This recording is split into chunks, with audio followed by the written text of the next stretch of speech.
Booth. This is the Sedona Staffing pregame show. I'm Brian Musell, joined by the coach, the educator, Ben Nitzel. And Ben, tonight the Muskies, big one for them tonight. They have an opportunity to level it at 1-1 in a season. Jefferson fighting for their first win in a season, too. Won't be an easy task for the Muskies, though. Some talented kids on the other side. Vernon Benda, a week ago, the senior, 18 out of 27, 223 yards, and a touchdown against Wash. And also they've got Calalero, a fine running back, 13 carries, 131 yards, 2 touchdowns, a longest 79, and a big receiver they got to stop, L.J. Nino, and he caught 7 balls for 99 yards. Muskie defense can have their hands full with these guys. Yeah, another balanced offensive attack this week, Brian. You know, we saw last week against North, they could run, they could pass, a lot of things they could do well. Cedar Rapids, Jefferson, same situation here. You got a great guy, a great running back. It's going to get you some yards on the ground and the ability to throw the ball. So again, that makes it difficult on defense. When you play somebody one-dimensional, you can kind of curtail your things to what they're doing. But when you start having to be able to do different things, puts that defense under stress. I'm sure the Muskies have a great game plan that's going to probably involve getting after that quarterback a little bit on those passing downs. No doubt about it. The Muskies offensively went into the half last week, 14-14 a tie, a couple of really nice long drives. First half there, shutout in the second half. Gage Curtis, though, really the third-year starter at quarterback, 6 out of 8 throwing the football, 60 yards and 2 touchdowns. Wouldn't be surprised to see those numbers go up as far as pass attempts tonight. Seth Ryland running into a wall all night, the Muskies' leading rusher, 26 carries, 66 yards in a yeoman effort. And then at receiver, they had a couple of guys, Butson and Ryland, each caught touchdown passes for the Muskies. Look for more of that. But tonight, what are you looking for in the Muskie offense? Well, I think exactly what you said. I think what the game plan was last week, which is, you know, one of the problems or one of the issues for Muskie, not a ton of numbers, which means, you know, it's a little bit cooler tonight, so that's good news. But you're going to get guys tired when they're out on the field too much. So I think offensively, you want to control this game. That's what this kind of offense, when you run the wing T, that's what it's designed to do, is to ground and pound, control that ball, march your way down the field, eat that clock, make it as few possessions in this game as possible, and then get points out of your possessions. And, you know, we've seen this year. We saw it last year.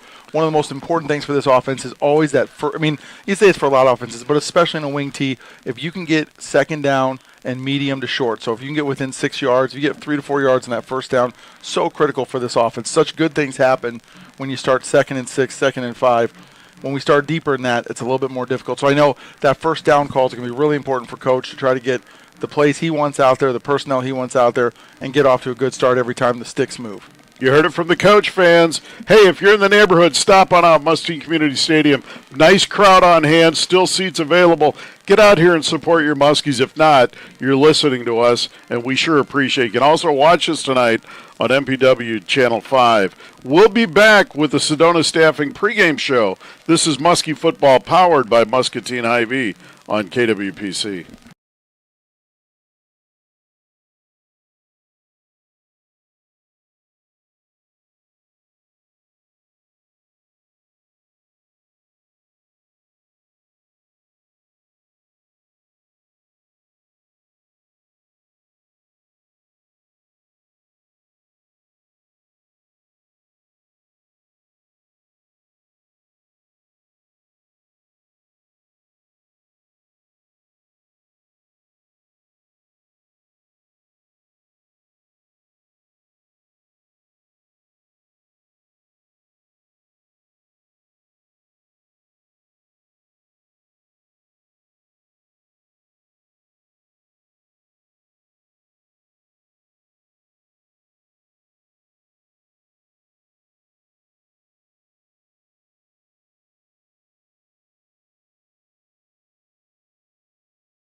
Every week for action-packed, hard-hitting Hawkeye football. Catch every game, home and away, on 93.1 FM, MC93FM.com, and the free MC93 app. The Hawks play here on MC93, Muscatine's choice for music. This is Muskie Football on KWPC, the voice of Muscatine. Welcome back to the Becky Insurance broadcast booth. This is the Sedona Staffing pregame show. Brian Musell with Ben Nitzel, Connor Kenny, the station manager, KWPC, joining us in the booth as always. And Justin Miller, the home games, running the video tonight.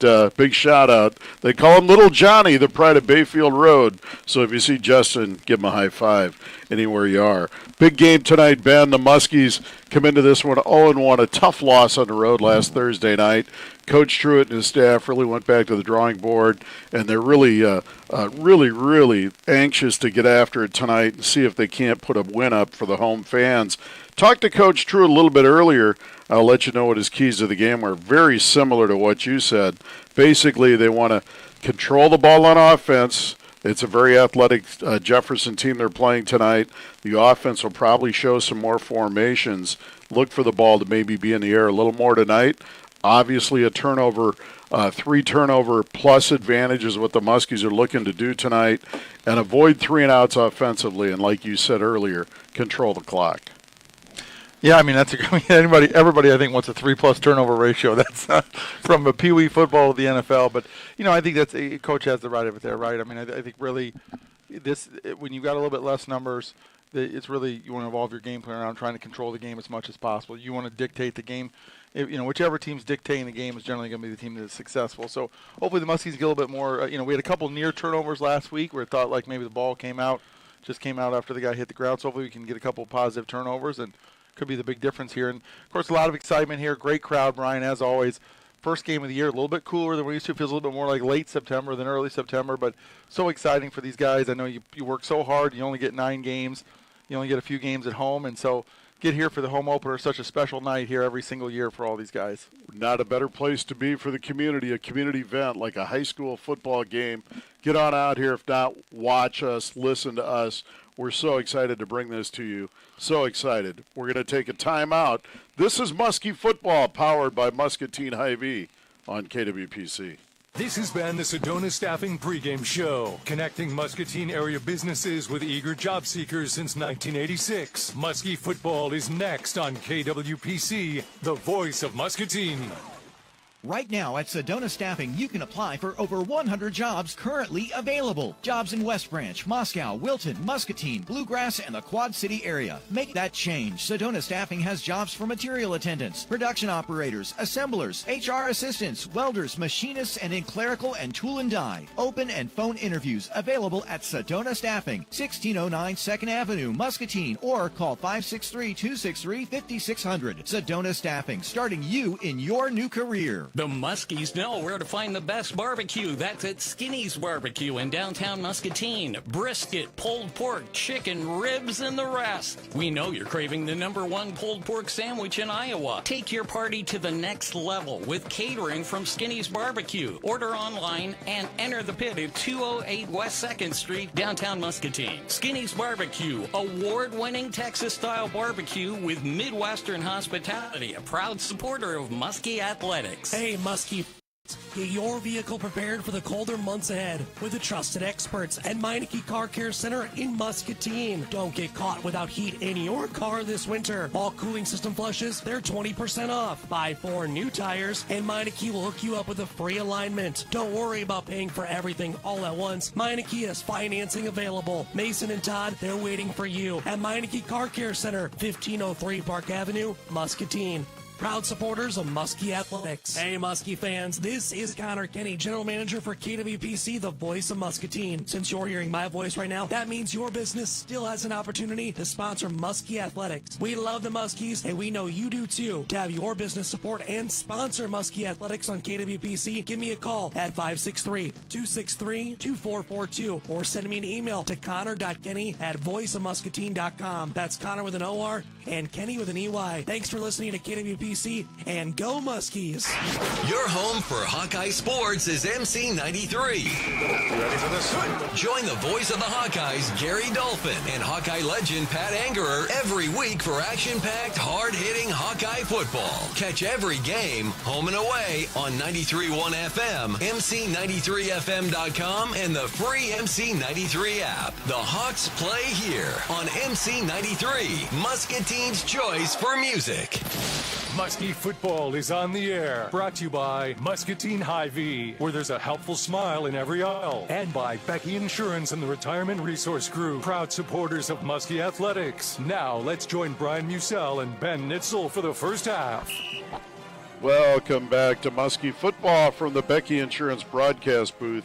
All season long, kickoffs are brought to you by Big Cat Energy, 801 Oregon Street, Suite 13 in Muscatine. And all night long, thank you to all of our sponsors. And folks, please support these guys.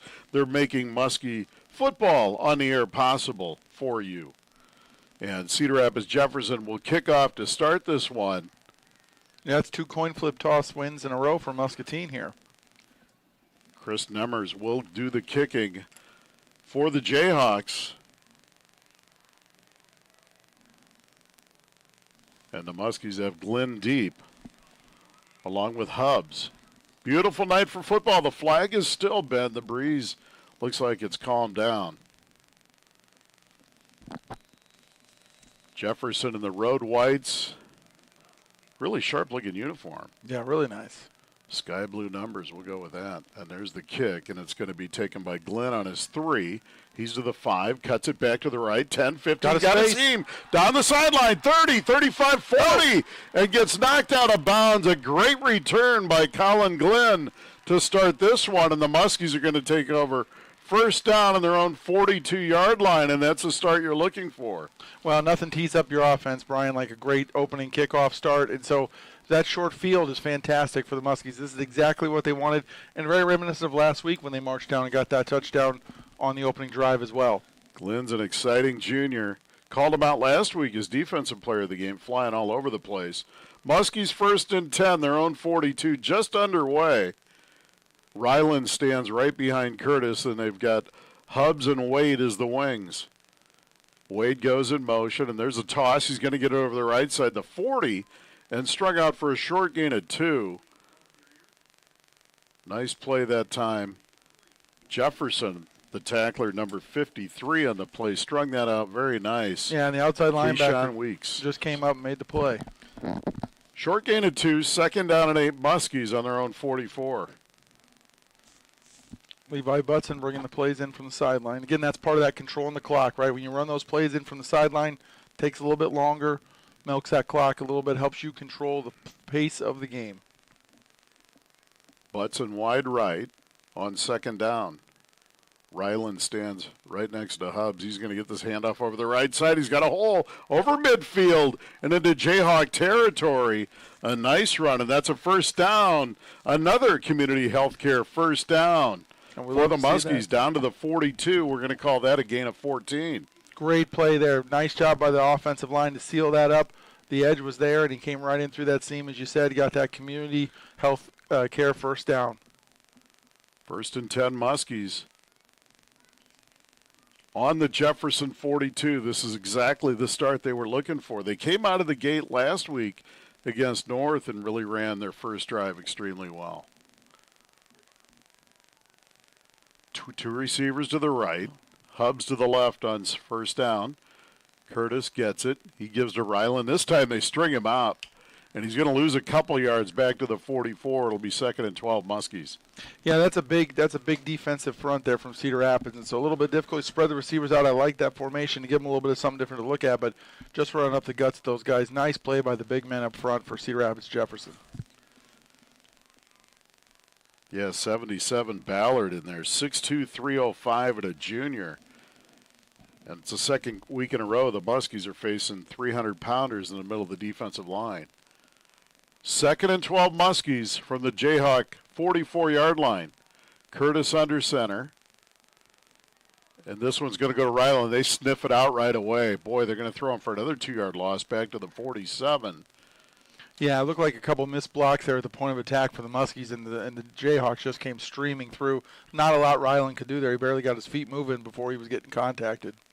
Really attacking the gaps. 3-yard loss. It'll bring up 3rd down and 15 for the Muskies from the Jayhawk 47-yard line. Well, the Muskies tipped their hand a little bit. They put that split end over on the same side as the tight end, which means your tight end now is ineligible. So that's one less guy the defense has to worry about going out for a pass. They kind of brought the pressure with that, expecting the run, and they were right. Great breakdown from the coach. 3rd and 15 Muskies.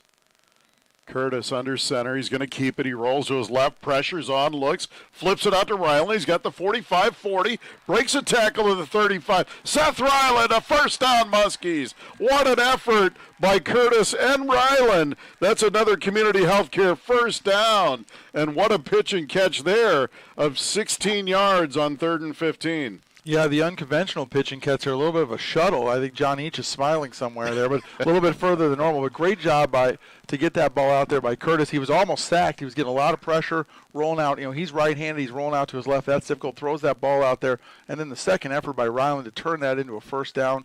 What a huge play in this game early on for the Muskies. Yeah, Ryland had contact 5-6 yards before the line to gain, and he powered his way through it for a first down.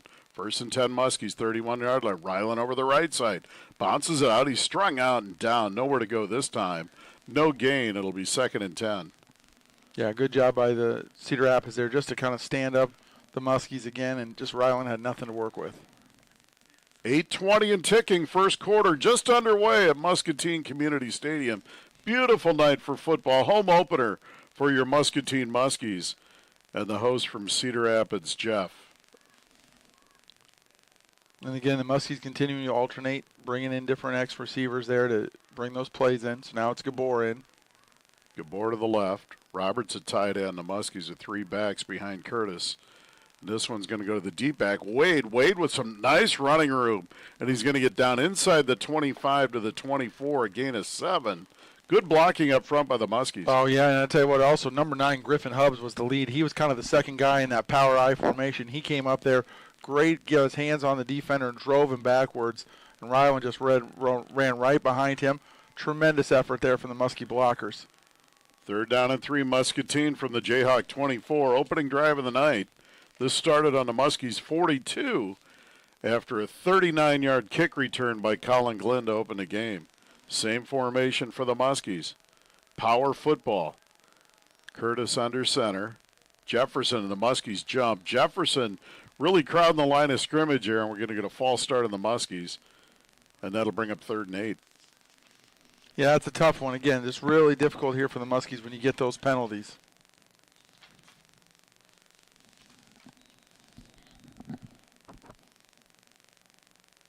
Thanks for joining us here on KWPC, MPW Channel 5.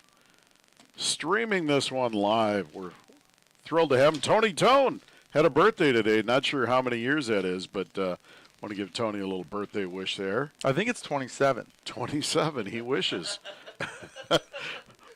3rd down and 8 Muskies. There's a toss. This one's going to Wade over the right side. Nice running by Gavin Wade down to the 26 because he was stacked up. He's going to gain 5, and that'll bring up 4th down and about 5. Yeah, again, Griffin Hubbs did a nice job. Got his man turned outside, and then Wade just came up behind him and did a really nice downhill running, turning that into something that the Muskies could use there. 4th and 5 Muskies, 26-yard line of the Jefferson Jayhawks. Big 4th down play early on here for the Muskies. Play clock at 10. And the Muskies just breaking the huddle. Yeah, we don't do a lot of motion, so you hope we may have to burn a timeout here. Got it off. There's Curtis back to pass, and he goes down a sack and a blitz from the corner there, number 31, and that's Liam Wiesner. Yeah, Curtis never even saw it coming. We're taking a break. This is Muskie Football, powered by Muscatine Hy-Vee on KWPC. Hey, Muskie fans, ready to roar? Big Cat Energy is your go-to for killer cold brew, the best energy drinks, and breakfast sandwiches that slap. Order ahead online or drive through at 801 Oregon Street in the south end of Muscatine. Open Monday to Friday, 6 to 2, Saturday, 8 to 2. Save 50 cents every day when you grab our flavor of the day energy drink. Follow us on socials at Big Cat Energy Muscatine and stay in the loop. Big Cat Energy, proud supporter of Muskie Athletics. We're back. Muskie football in the Becky Insurance broadcast booth. First down, and there's a short gain of 1. A nice tackle by the Muskies. The handoff that time goes to Calalero, and he had 131 yards a week ago on just 10 carries, but the Muskies stuffed him to 1 on first down. Yeah, it looked like Colin Glenn coming up there, and just before he could get going, he got his hands on him, and great play by the Muskies. And there's an illegal shift, so there's a flag on the play on the first play of the game for the Jayhawks. And the Muskies are going to march this one back, so it'll be first down and 15 now for Jefferson on their own 28-yard line. 5:44 and ticking here in the first. No score from Muscatine Community Stadium. Brenda at quarterback threw for 223 yards a week ago and a touchdown against Washington, and now there's a timeout. Yeah, it looked like a little bit of confusion on the Muskie defense there. They were guarding the outside receiver about 22 yards deep. I don't know. He looks athletic. I'm not sure he's that athletic, so I think they need to get that figured out a little bit.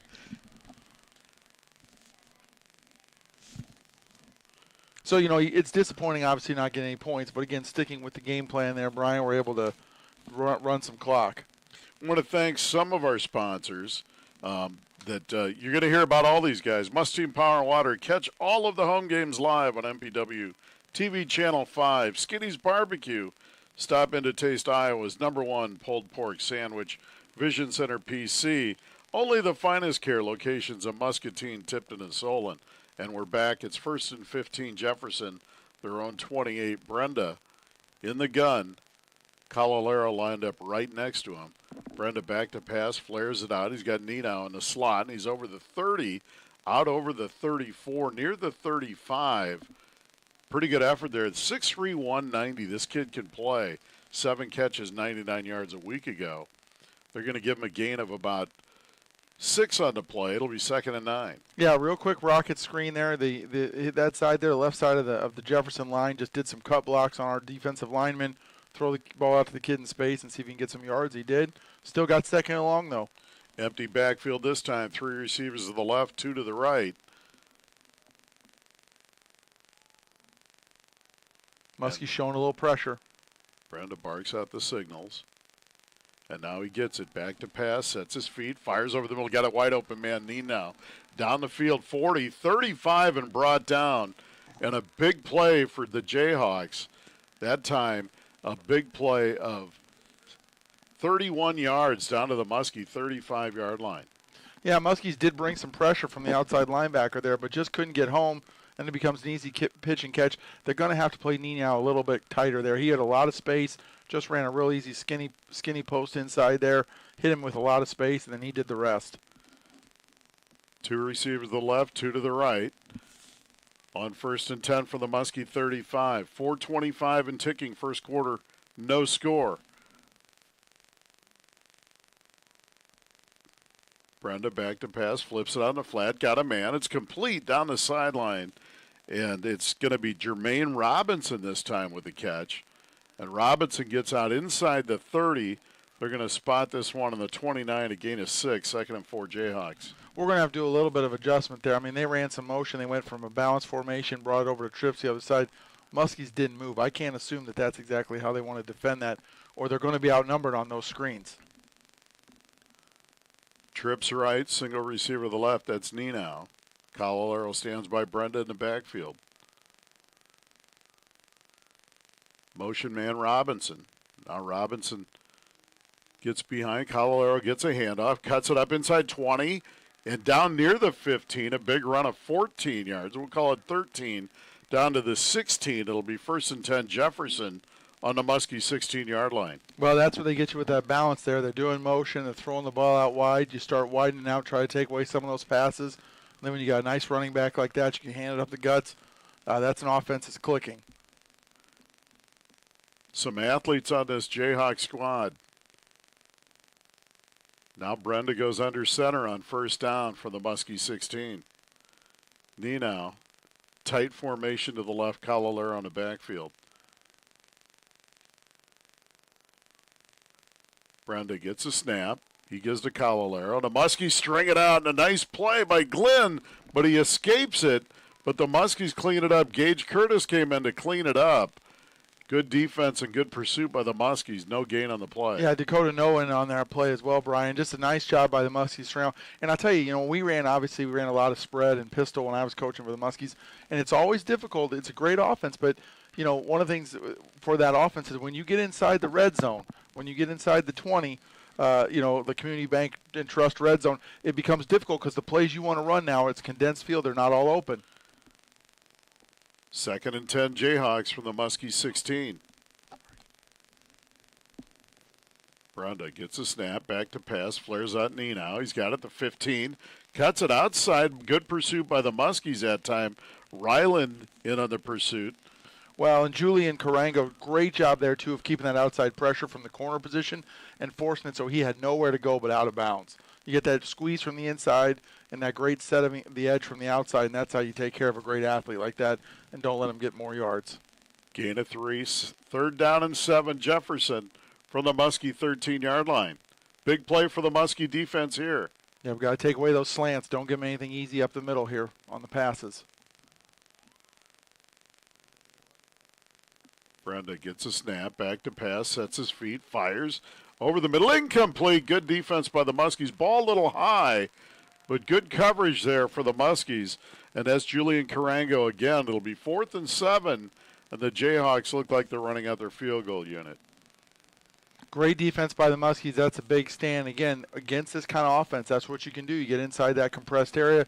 You can start running some man-to-man because you're not as worried about the deep ball because there is no deep ball. And so with that, you're able to put that pressure on, force the 3 points here. Great job by the Muskies.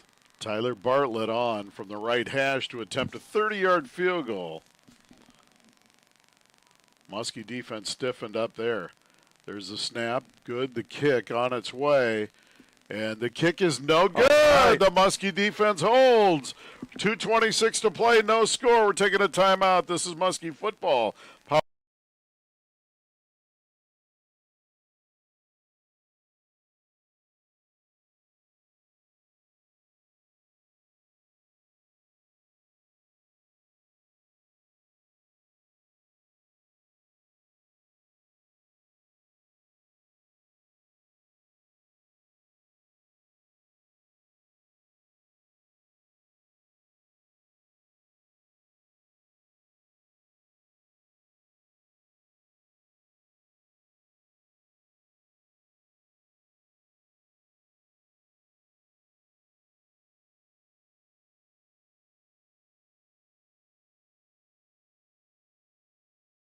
Voice of Muscatine.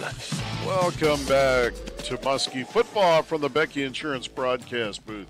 Brian Musell, Ben Denzel, no score, 2:25 remaining in the first quarter.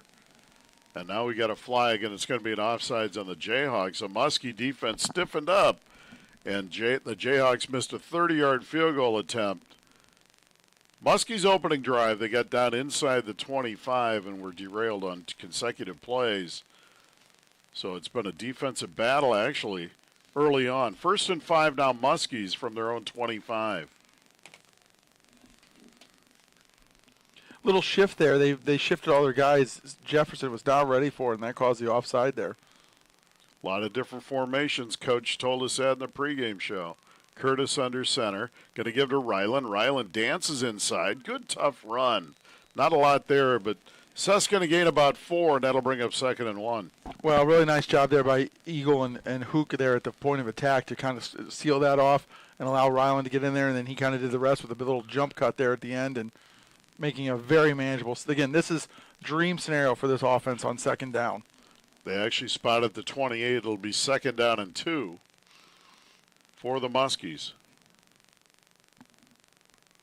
Back into that power I formation. Curtis under center. And there's a toss. This one's going to go to Wade. He cuts it over the left side. He's out over the 30. He's going to get a first down right at the 30, it looks like, depending on the spot.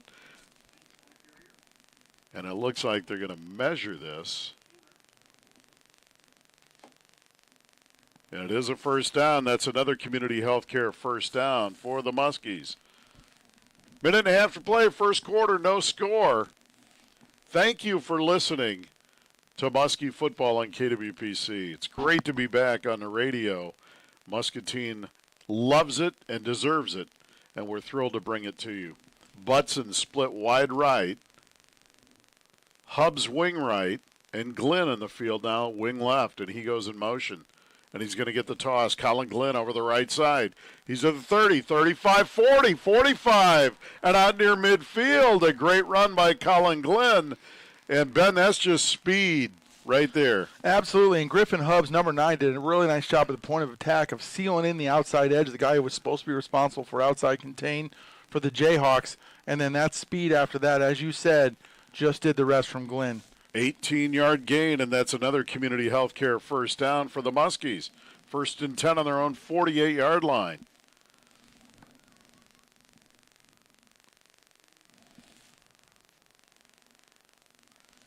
Gabor, far left for the Muskies. Wings on either side, and now Hubbs goes in motion. This one's going to go to Ryland up the gut, and they string it out. Jefferson all over Seth there. He's going to lose a yard or two. He's going to lose 2 to the 46. It'll be 2nd and 12. Yeah, had the old whiff block there, Brian, and that set us up for a little bit of a disaster there. Just Muskie kid just kind of missed the block there, and then that's all she wrote after that. There was 3 Jayhawks in the vicinity after that. You know, you've mentioned blocking, and you've noted Griffin Hubbs having a heck of a game blocking early on here. And it's great that you're noticing that, everybody that's watching. You know, there's a lot that goes into this offense to be effective, and blocking is obviously at the forefront in this run game. Well, every single guy on this offense is going to be called upon to block at some point if you're going to be successful. And there goes Glenn in motion. He's going to get the toss, ball on the ground, and Colin dives on it. Muskies are going to lose some yards, but they do regain possession back to the 38-yard line. That's going to be a loss of 8, and that'll bring up 3rd down and 20 for the Muskies on their own 38. And that's the end of the first quarter, folks. No score from Muscatine Community Stadium. This is Muskie Football, powered by Muscatine Hy-Vee on KWPC. Go Muskies!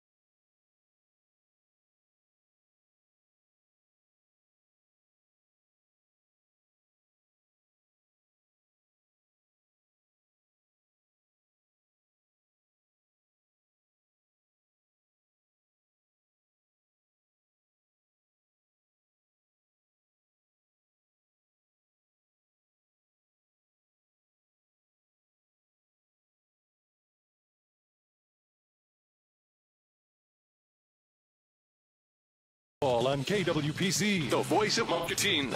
Welcome back to the Muskie Football Becky Insurance Broadcast booth. Brian Musell, Ben Nitzel.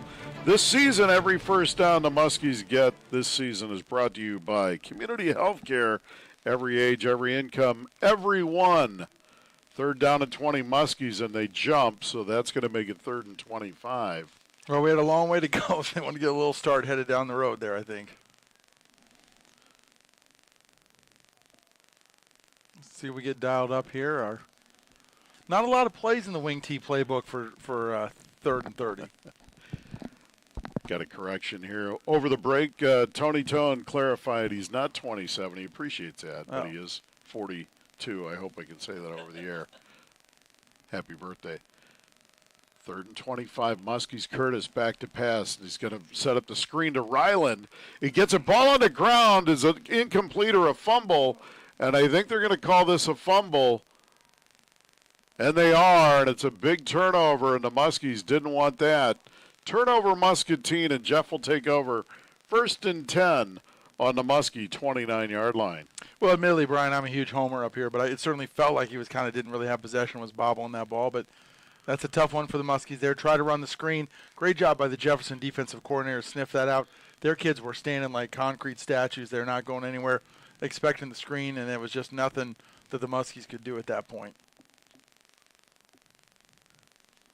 Described that very well, Ben. I love it. Articulate, Ben Nitzel. Brenda. About as articulate as Tony is 27. Exactly. Brenda back to pass, fires, and it's intercepted by the Muskies. That throw was going nowhere. Julian Carango with the big pick, and the Muskies exchange turnovers and have it 1st and 10 on their own 22-yard line. There's the defense stepping up for the Muskies. Wow, that's a huge play there, and that's Muskies needed something to happen, made it happen there. And again, sometimes your defensive backs they're so excited to see that ball when they're wide open. It's almost harder to make that pick because they have too long to think about it. But not Julian. Great job, great hands, makes that catch. This is exactly what the Muskies need in this spot.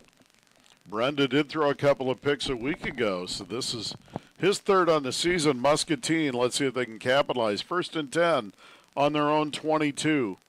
Need a sustained drive here. Hubbs, Ryland, and Glenn in the backfield for the Muskies on 1st down. Curtis under center. Wishbone. And he's going to give it to Ryland straight up the gut, and it's going to be tough sledding there. But Seth's going to gain a couple of yards out to the 24. We'll call it a gain of 2. It'll be 2nd and 8 Muskies. And if you're watching the game, Brian, one of the things you're going to notice is Muscatine will take their linemen and they will have a strong side and a weak side. So a lot of offenses will typically have like a left tackle, right tackle. Here you're going to see those kids are going to be in tandem pairs, and they might go to the left or they might go to the right depending on what the play call is and what the Muskie coaches want to try to get with that. So a little bit interesting, a little bit different than you see in a lot of other offenses. 2nd and 8 Muskies, 24-yard line. 3 backs behind Curtis. Curtis going to toss this one. This one's going to go to Hubbs, and he's strung up. He's going to lose a couple yards back to the original line of scrimmage. 3rd down and 10. Want to finish. We had a few sponsors I mentioned. Another one, All Seasons Glass, residential and commercial glass, mirror, and screen replacement. Booties on the Avenue.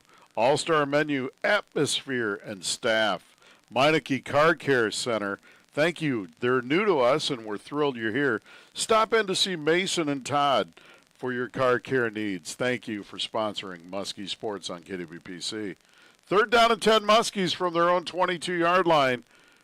Curtis in the gun, Ryland behind him, Hubbs in motion. Curtis back to pass, trying to set it up. Throws over the middle, got a man. It's complete. It's Roberts. 30, 25, 20, to the house. 78 yards. Gage Curtis to James Roberts. And just like that, it's Air Truitt. And the Muskies go up 6-zip. What a great play design there. You come out in the shotgun, give them a little bit of a different look. There's some motion there. So now not only is the defense not used to seeing the shotgun, now they got to contend with motion. 4 guys go out on the route. Roberts is wide open. We talked about it last week. Gage Curtis, for an offense that doesn't throw a lot, throws a tremendous ball right in the hands. And there you go, to the house for Roberts. Got it right up the seam. Nobody was around, and he took it to the house. What a huge play for the Muskies. What a pitch and catch from Curtis to Roberts. Great play call, great execution. Fillmore on for the PAT. Good snap, good hold. And the kick is good. We're going to take a timeout. This is Muskie football powered by Muscatine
Welcome back to Muskie football from the Becky Insurance broadcast booth. Jackson Evans will kick it off, and this is another Big Cat Energy kickoff.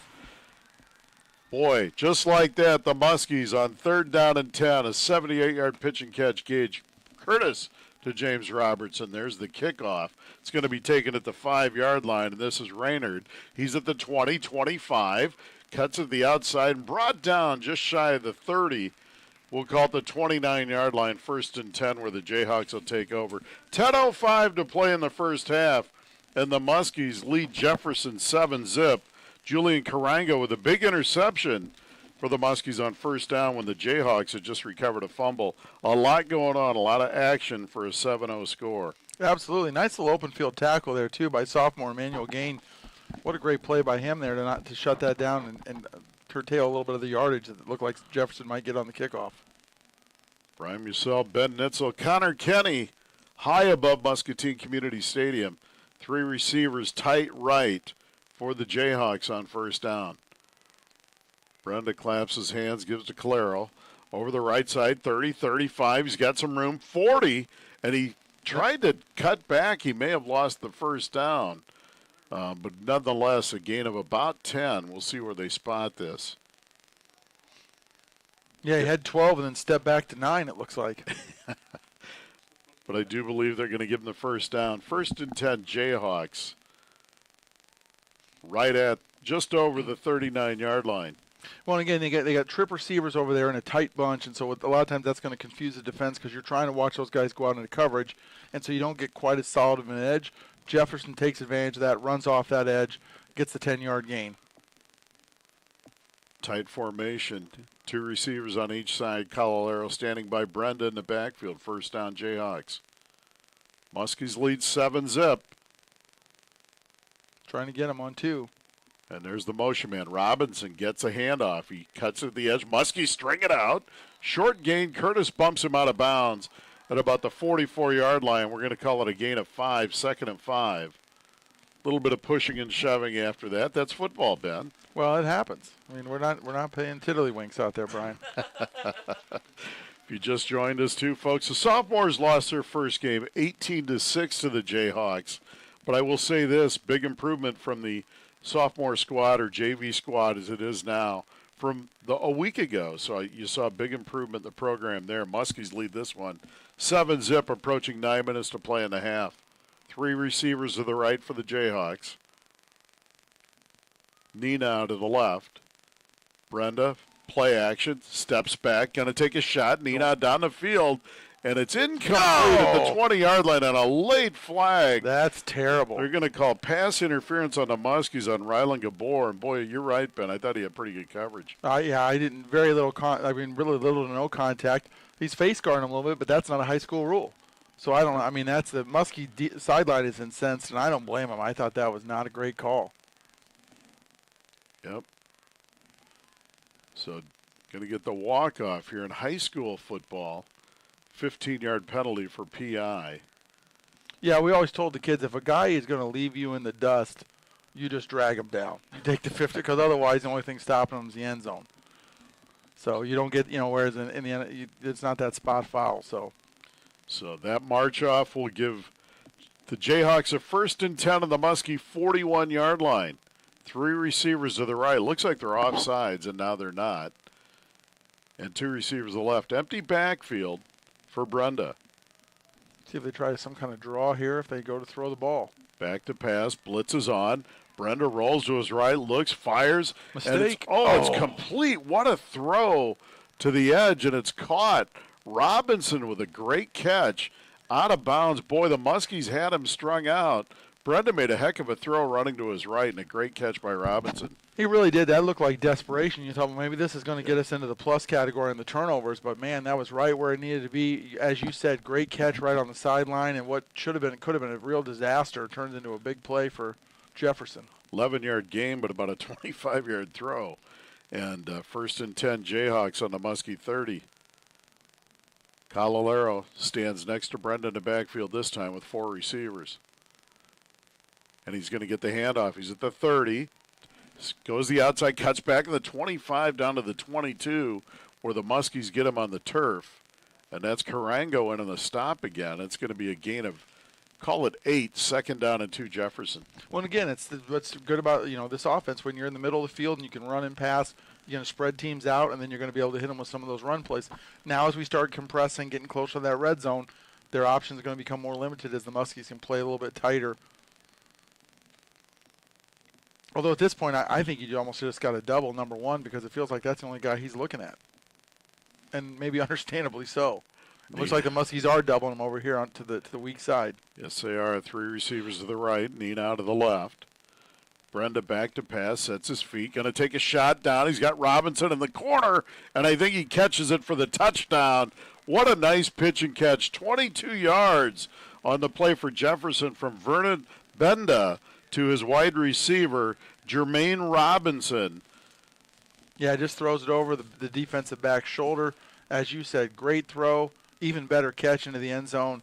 And just like that, we're close to being knotted up. PAT attempt now for Tyler Bartlett. So 2 touchdown passes here in the second, one by the Muskies and one by the Jayhawks. There's the PAT. The kick is up, and the kick is no good, and they're struggling in the kicking game. We're going to take a timeout. Muskies lead 7-6. This is Muskie Football, powered by Muscatine Hy-Vee on KWPC.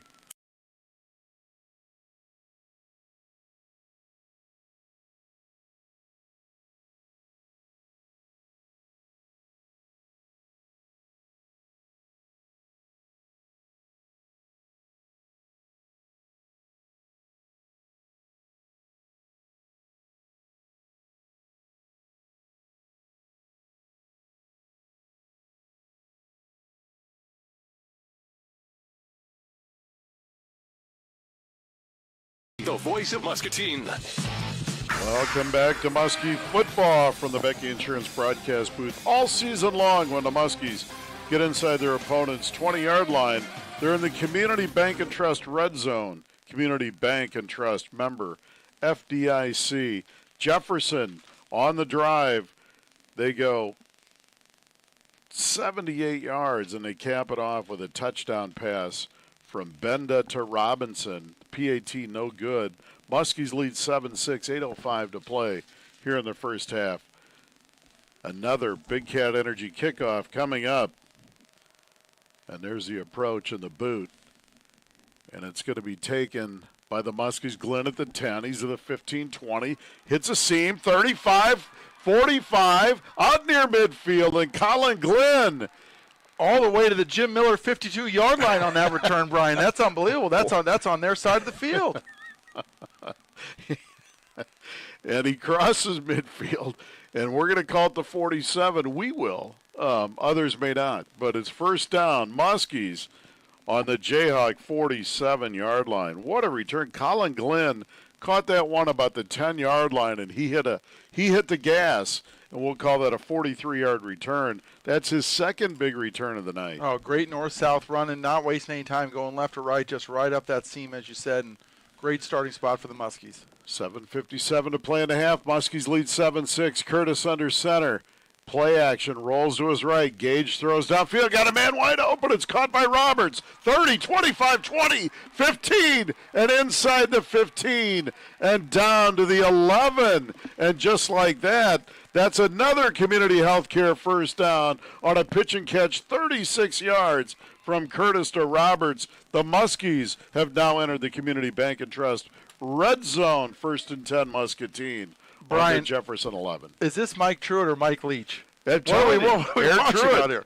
Just throwing the ball all over the place. He said they're going to open it up a little tonight. He wasn't kidding. First down Muskies on the Jayhawk 11. And now this is where the strength of this offense comes. You've got all your plays available here being compressed. Does not matter to this offense. Curtis gives this time to Glenn over the left side. Cuts it back. Ball on the ground.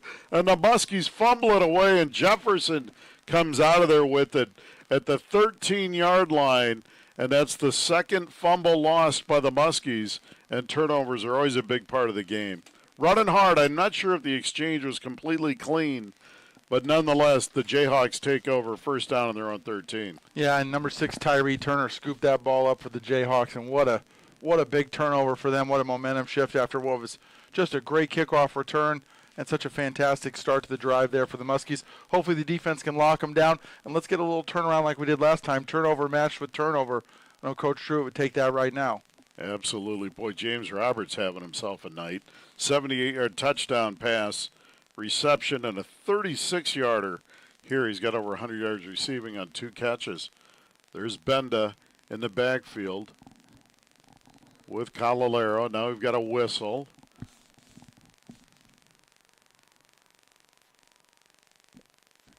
And the Jayhawks to get the playoff, delay a game. That is a killer going out of a turnover. That is an absolute killer for an offense. First and 15 now from their own 8. And again, I think that's kind of lucky for a little fortuitous for the Muskies. You know, big motion there, not a lot of shifting from us. Seemed like you kind of got outside our corner there. Could have been dangerous, so we'll be happy to have the reset on that, especially minus 5 yards. See if they come back to it. First and 15, Benda back to pass, sets his feet. Going to take a shot down the field, overshoots his man running down the tight end, number 88, and that's Sam Williams. Good coverage by the Muskies. Second and 15. Well, we got a flag on the field here. Now, I don't know if that guy, it looked like he was looking like maybe he's thinking pass interference, although he made that call from 35 yards away. Back judge didn't throw a flag. That's interesting. Defensive holding. Okay. They said he held him. Must have held him up early on in the route. You know, but that puts a lot of pressure, Ben, when they spread you out like this, and the Muskies obviously going to have some single coverage in a lot of spots. So the D-backs really are playing very well for Muscatine tonight, but boy, that does put you on an island. It does, and and again, if we're just being honest about things, we're certainly giving up some size, and that's always difficult because even if you are close, a well-thrown ball is going to be tough for you to challenge, especially challenge in a way that's not going to elicit any kind of penalty flag.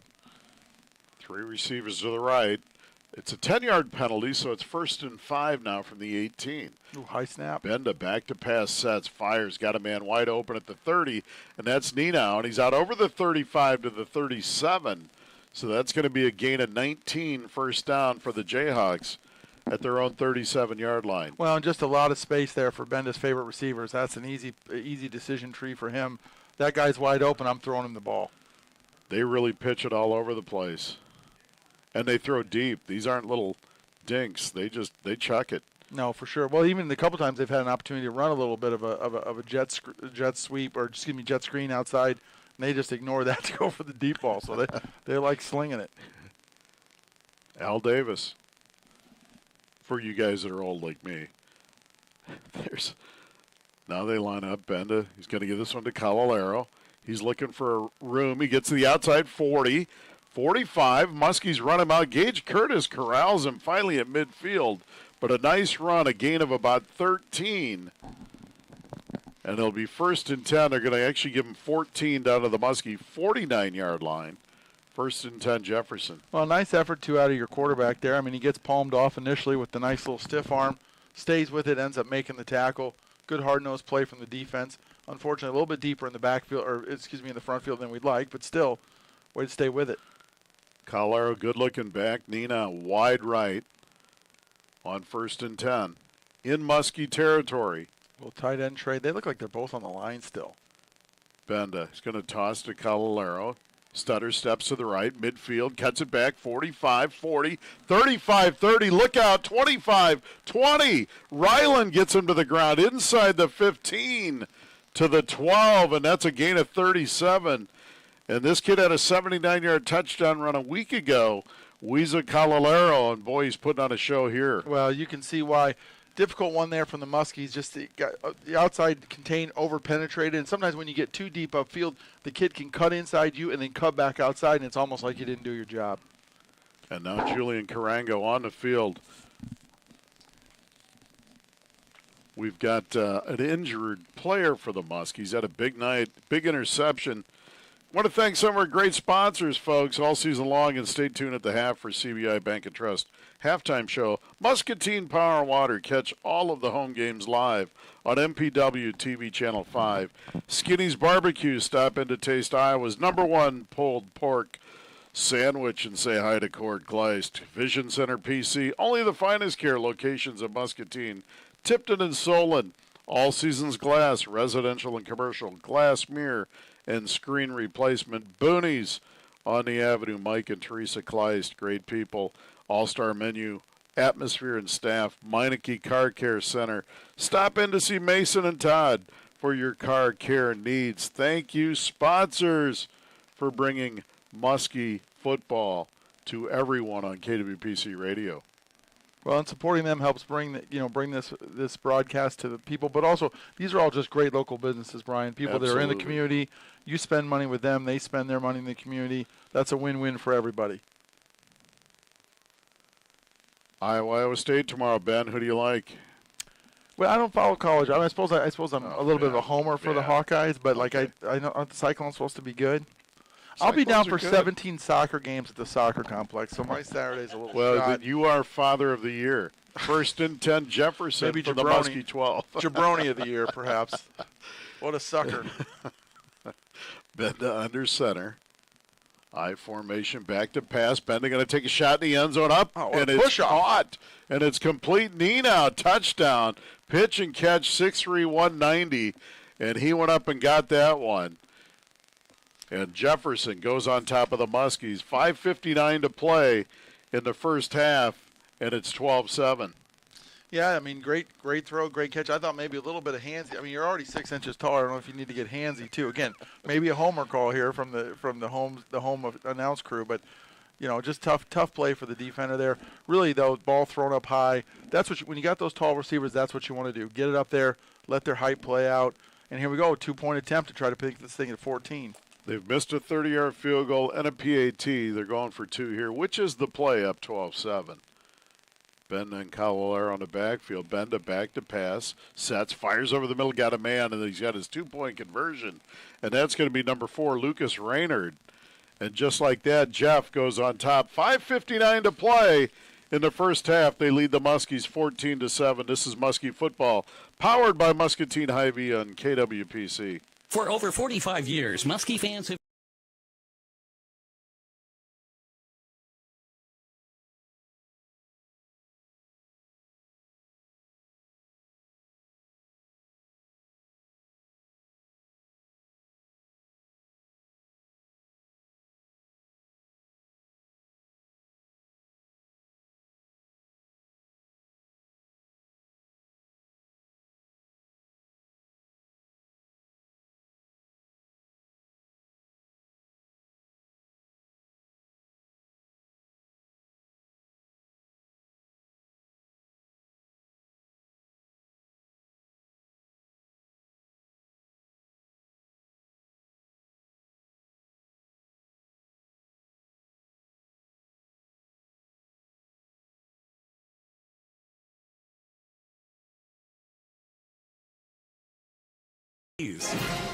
Welcome back to Muskie football from the Becky Insurance broadcast booth. Nemmers with the boot.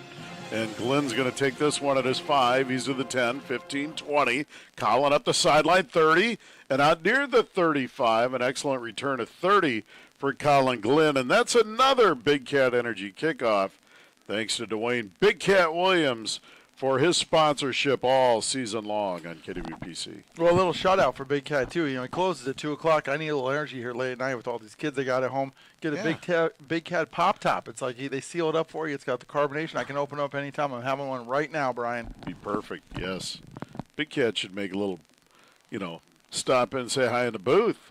First and 10, Muskies. A lot of stairs for that guy, though. Might have to do it in stages. On their own 34-yard line. Big Cat, that was Ben Nitzel. And there's a give to Hubbs over the left side. And a little, great play by Jeff to string that one out on the play. And that's number 7, Robinson, who's been big on offense all night. And he made a great play from his corner spot there. Yeah, a little bit of a suplex there on the tackle. Very impressive. And that was the shuttle play there. That's the little pitch forward. It's like a run, but it's a pass. If he drops it, it's incomplete. So just not that whatever that outside block was supposed to be. I know it wasn't drawn up like that, but that's a great open field play by that Jefferson kid too, because there's a lot of space there, and if you don't make it, he's off and running. Jermaine Robinson, 5'10", 150. Second and 13 Muskies from their own 31. Approaching 5 minutes to play in the half, they trail the Jayhawks 14-7. There's a give to Ryland.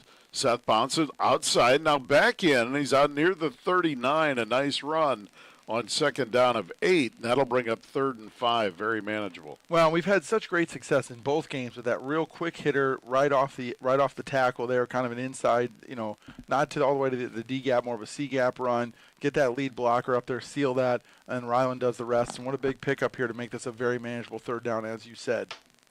3rd and 5 Muskies. 4:36 and ticking here in the first half. Brian Musell, Ben Nitzel, Connor Kenny from KWPC. 3 running backs behind Curtis. He's under center. Gage going to toss it to Hubbs. Jefferson strings this one out. They're all over it. They're going to throw him for a big loss back to the 32-yard line, it looks like. A loss of 7. And that'll be a punting situation now for the Muskies. It'll be 4th and 12. Yeah, I'll take one little highlight out of that there. I got to give him another shout out this week to Jack Harf's doing a great job snapping the ball. Got his hands all over the defensive lineman, kept him stonewalled. I didn't think like anybody else got stonewalled at the line, but his man did. And, again, in this kind of offense, to snap that ball so well when the guy's under center and then get your hands up because you know that defense is coming every play because you run so much. Really great job by that kid again this week. Muskies letting the clock run here. Play clock down to 5. Probably going to burn a timeout. And they do. 4th and 12 Muscatine, their own 32-yard line. Raynard is deep. He caught the PAT there when the Muskies kick it. Gage Curtis does the kicking for the Muskies. Stay tuned at the half. We'll have the CBI Bank and Trust halftime show. As always, I want to mention some of our great sponsors. Of course, we talk about Hy-Vee, In and Out. They're fantastic local sponsors of just about everything, and Muskie Sports nonetheless. John Becky and his crew at Becky Insurance sponsoring our broadcast booth all season long. Community Bank and Trust with the Red Zone sponsorship. Community Healthcare every first down. And we just talked about Big Cat, and there's so many great sponsors. And if you want to sponsor, get a hold of Connor Kenny. And at the radio station, KWPC, located on Mulberry, and he'd be happy to hook you up. And trust me, folks, you're going to get your money's worth with this. Absolutely. Couldn't be a better thing to sponsor. Raynard stands on his own 31-yard line out of the timeout, and Curtis going to take the snap back on his own 17. Looks like they're setting up here for the old rugby prompt. We'll see him run towards our booth here and kick it away. Gage gets it, runs, gets rid of it. Good kick by Curtis. And it's going to bounce out of bounds near the 40-yard line. We'll see where they officially spot it. And right on the 40, how about that? Good guess. Nice call. Yeah. Yeah, very good. I don't know. Maybe he's got an earplug in. Maybe he's listening to us. Well, that's what I was going to say. You can come out of this game and still listen to us. Just be like all the service industry employees you see have one earbud in, watch the game, and listen to us on the radio. Exactly. They're in your Gotta smartphone. Muskies led 7-zip. Jeff scored the last 2 touchdowns. They lead 14-7.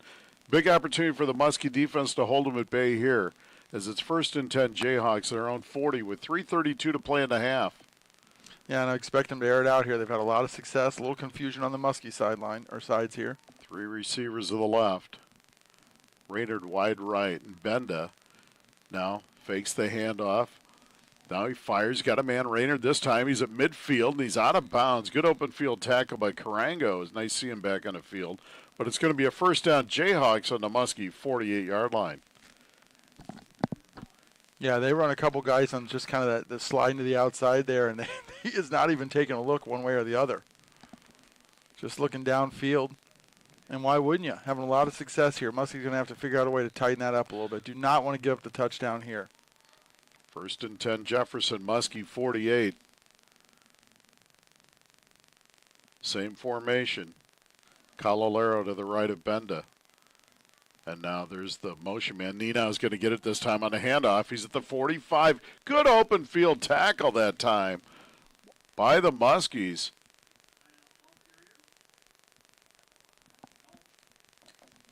Yeah, was that weight on that? Looked like maybe number 7 got out there, or was it a little tough to see there? A couple Muskies in the vicinity.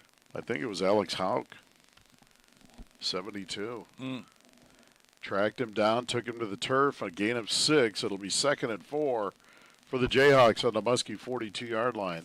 Under 3 to play, first half. 2 receivers to the left, need out to the right. And Benda under center this time.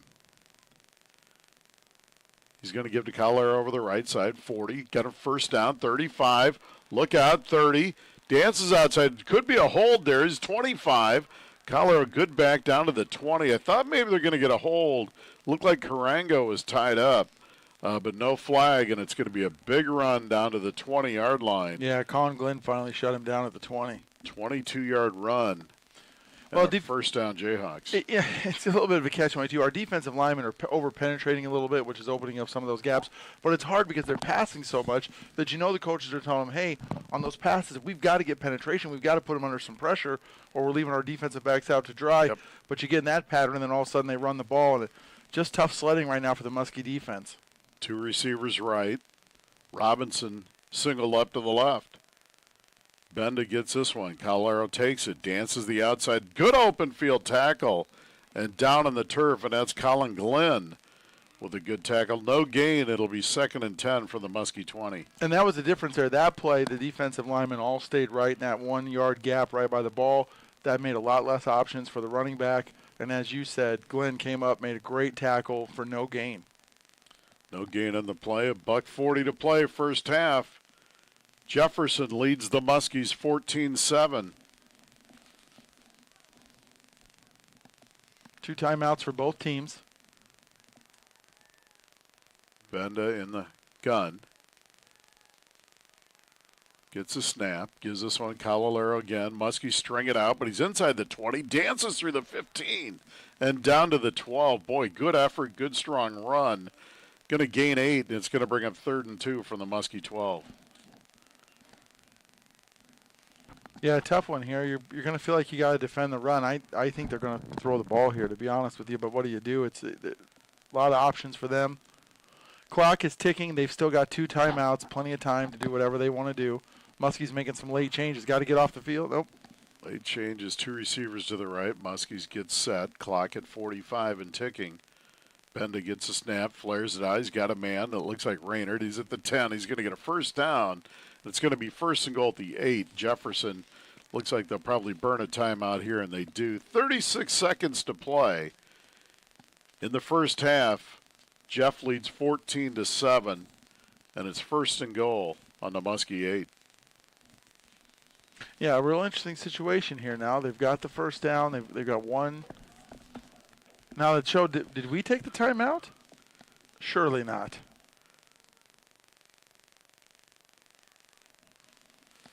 Well, the scoreboard shows that we did, so we may have. So it's timeout Muscatine. We're going to take a timeout. This is Muskie Football powered by Muscatine Hy-Vee on KWPC.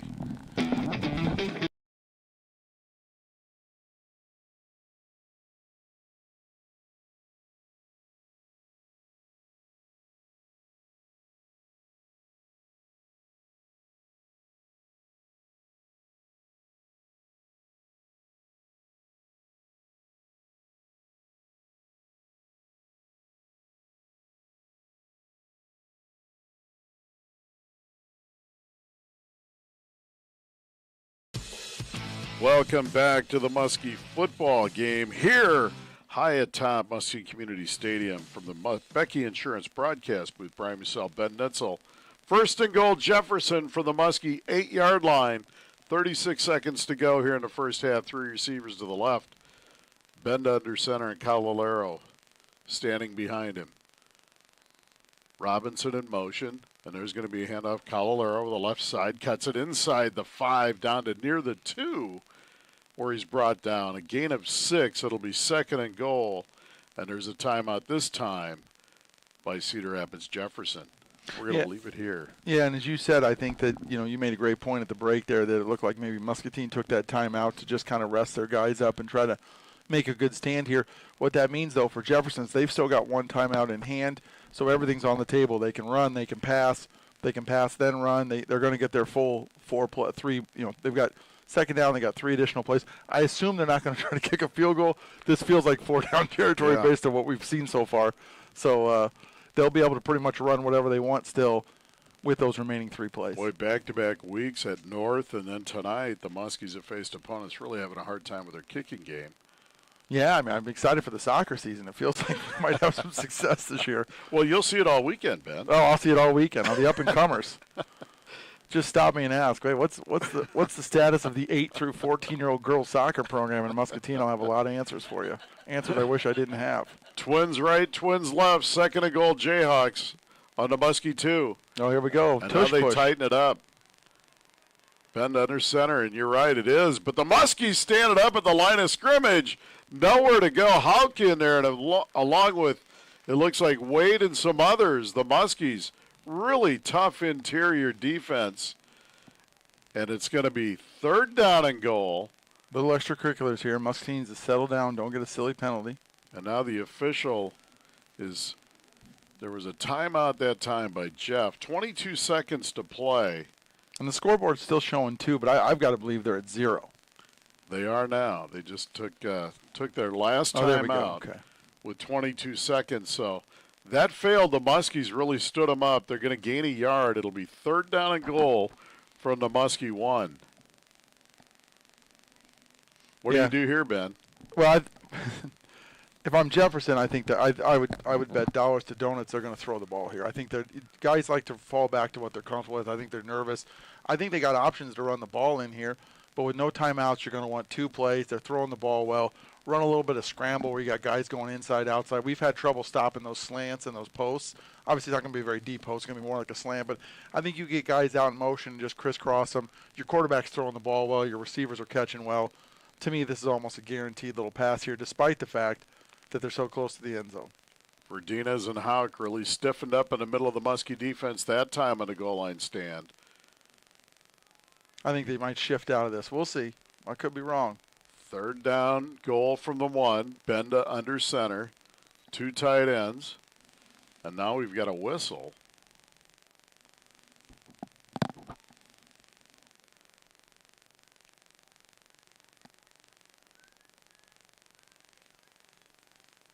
And a Muskie runs off the field here. I'm not sure what he saw, if there was an equipment issue or... Perhaps. Galt runs off.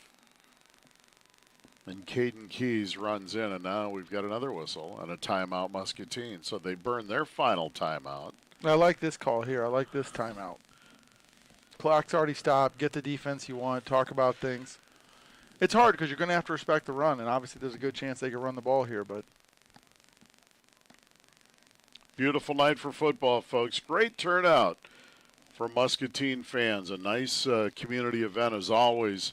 You know, where else would you rather be on a Friday night locally than at a high school football game, right, Ben? Absolutely, especially this time of year. Weather's perfect. What a great night to be here. Enjoy. Just a lot of fun. Of course, as we said, I'm staring down an entire day at the soccer complex, so really anywhere in Muscatine sounds fantastic to me right now. But this is really by far the best. You know, again, such excitement. Opening game, we're going to get to see the first band performance here at halftime. Yes. I know their parents are fired up. Jefferson has really traveled well for coming so far, so just a great atmosphere here. Like you said, come here and listen to us while you watch the game live. Jefferson with a fullback. Braden Gaines on the field with 2 tight ends. Power formation. 22 seconds. Benda under center. And he's back to pass, play action. Oh, good rush by Ryland. Throws it back corner of the end zone. Got a man wide open. Touchdown. And that's number 82 for the Jefferson Jayhawks with a touchdown catch. Evan Myers, a 6'1", 215-pound senior. His first catch of the season. With 15 seconds to play in the half, the Jayhawks go up 20-7. Well, and they ran almost what I would call, and it's not the technical term, but like a double route. So you run that first receiver through. He's going to pick up that corner who's going to follow him to the side, to the end zone, to the side of the end zone. Then that second receiver, the tight end, comes through on that exact same path, and there's nobody left to cover him. They're thinking run, and there it is, easy pitch and catch, and here they go up 6, but we'll see this kick. Bartlett's PAT attempt this time, and this one is good. 15 seconds to play in the first half, and Jefferson goes up 21-7 over the Muskies.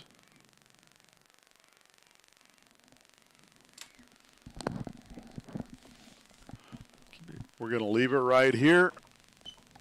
Thanks for listening to KWPC. Want to give another mention, Justin Miller doing the video for tonight for the Musteen Community School District, which you are watching on MPW Channel 5. And thanks to the great people of Musteen Power and Water for sponsoring this on KWPC. Hubs and Glenn will be back on about their own 5-yard line for the Muskies as we're getting ready for another Big Cat Energy kickoff all season long. Really appreciate, as you said, all the sponsors, Brian, just really making this possible, and just feel very thankful to be up here calling the games again on the radio and being able to do that because of these fine people that have sponsored and made it possible for everybody at home to hear us. Bartlett will kick off for the Jayhawks. Ball teed up squarely on the 40-yard line. See if we get a little big return here again, or see if they try to kick it the opposite way. Bartlett has squibbed this one. Probably a good decision. Yep. And that's going to be taking a knee for the Muskies. That's number 4, and that's Glon.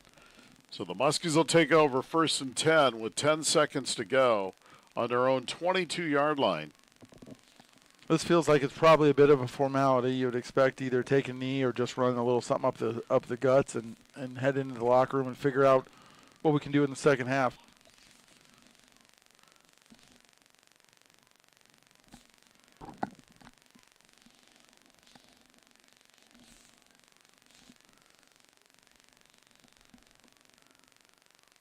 First and 10, Muskies are on 22.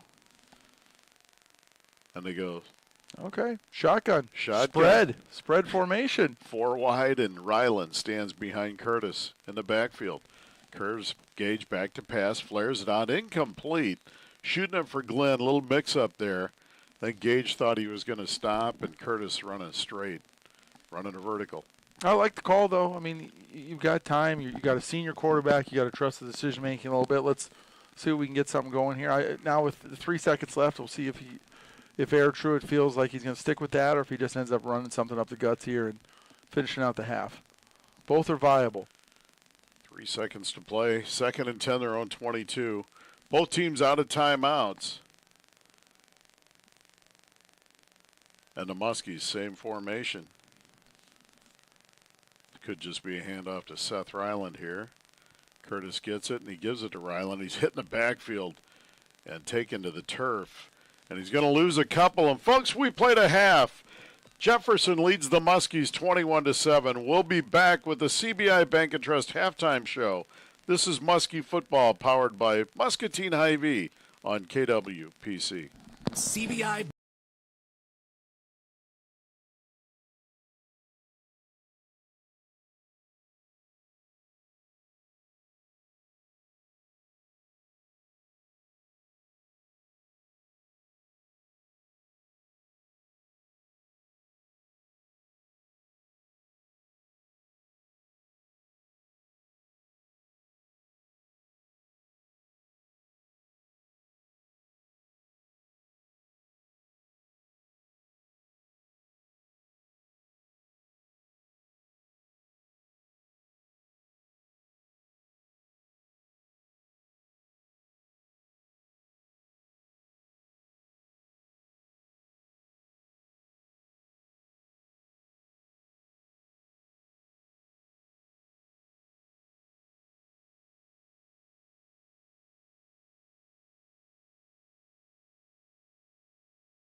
And Nitzel.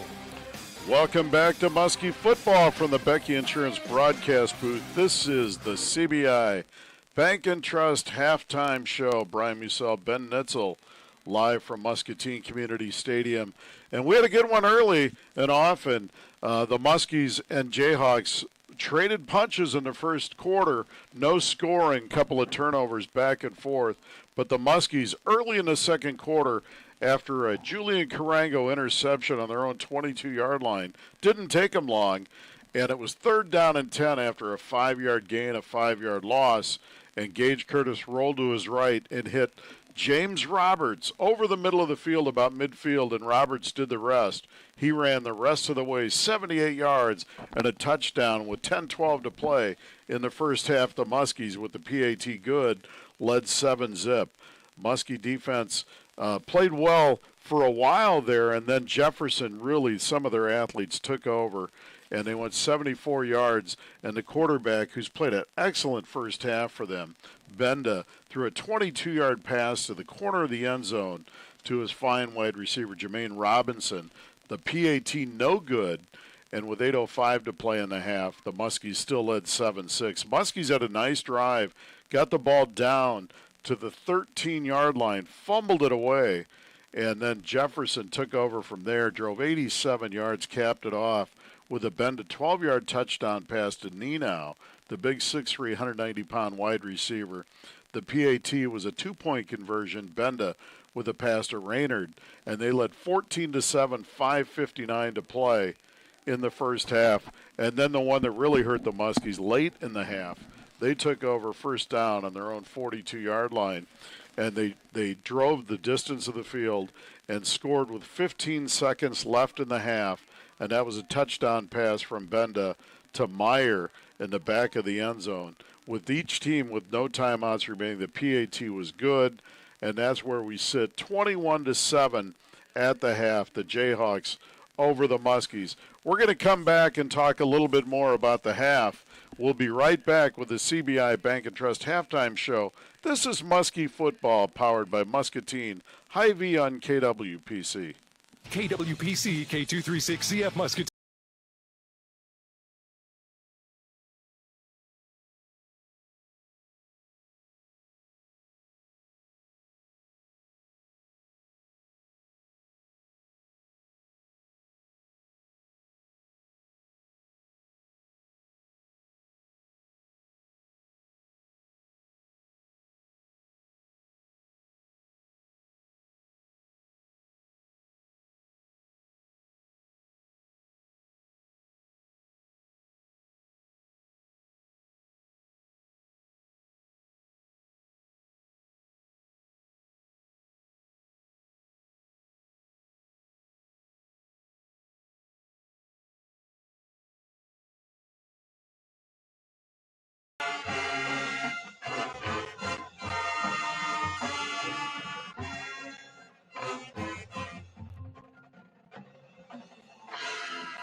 Booth. This is the CBI Bank and Trust halftime show. Cedar Rapids Jefferson leads the Muskies 21-7 here at the half, and we gave you the scoring recaps. Ben, your analysis of the first half. Well, I thought, early on, Muskies, just very similar to last week, did a lot of really great things that they wanted. Started with good field position. Much better job, I think, of mixing up the offense, throwing some. Those passes are going to help you run the ball a little bit better. And again, running right inside or right at our tackle seems to be a very big strength for the Muskies.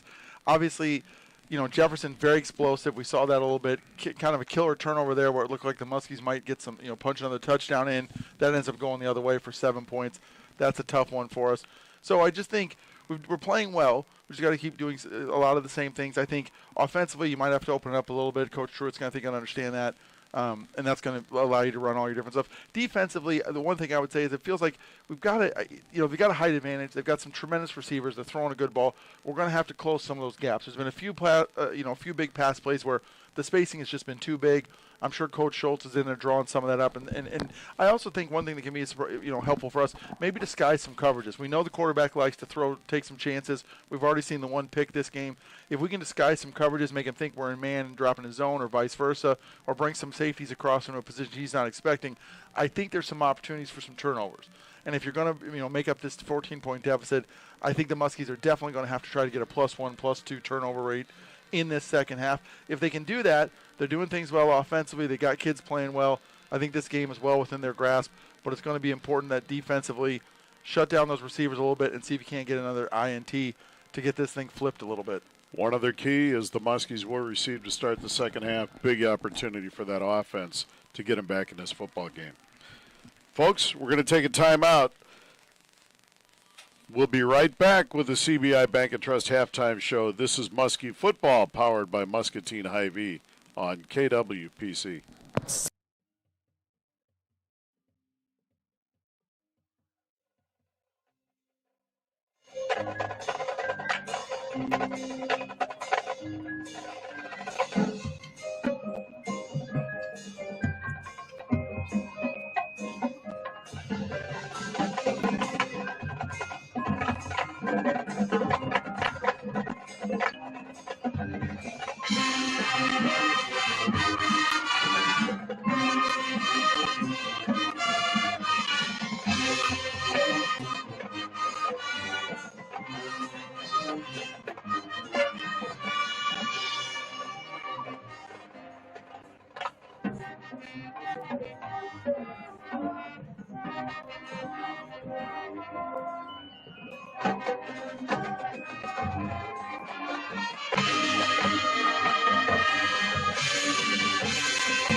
Welcome back to Muskie Football from the Becky Insurance broadcast booth. This is the CBI Bank and Trust halftime show. Brian Musell, Ben Nitzel, Connor Kenny, high atop Muscatine Community Stadium, and the mighty Muskie marching band with a tremendous halftime show. They're walking off to a big round of applause. They were outstanding as always.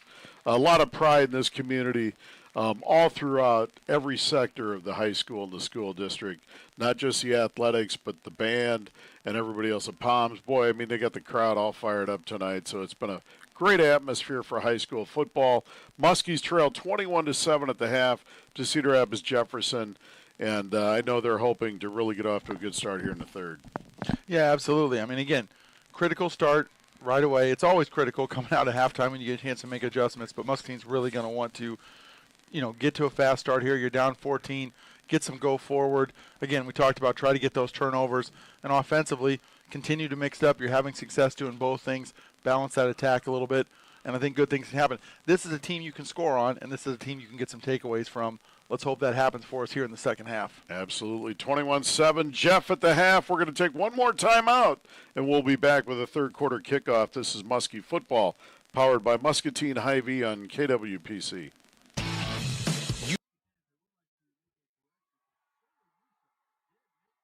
He was $300.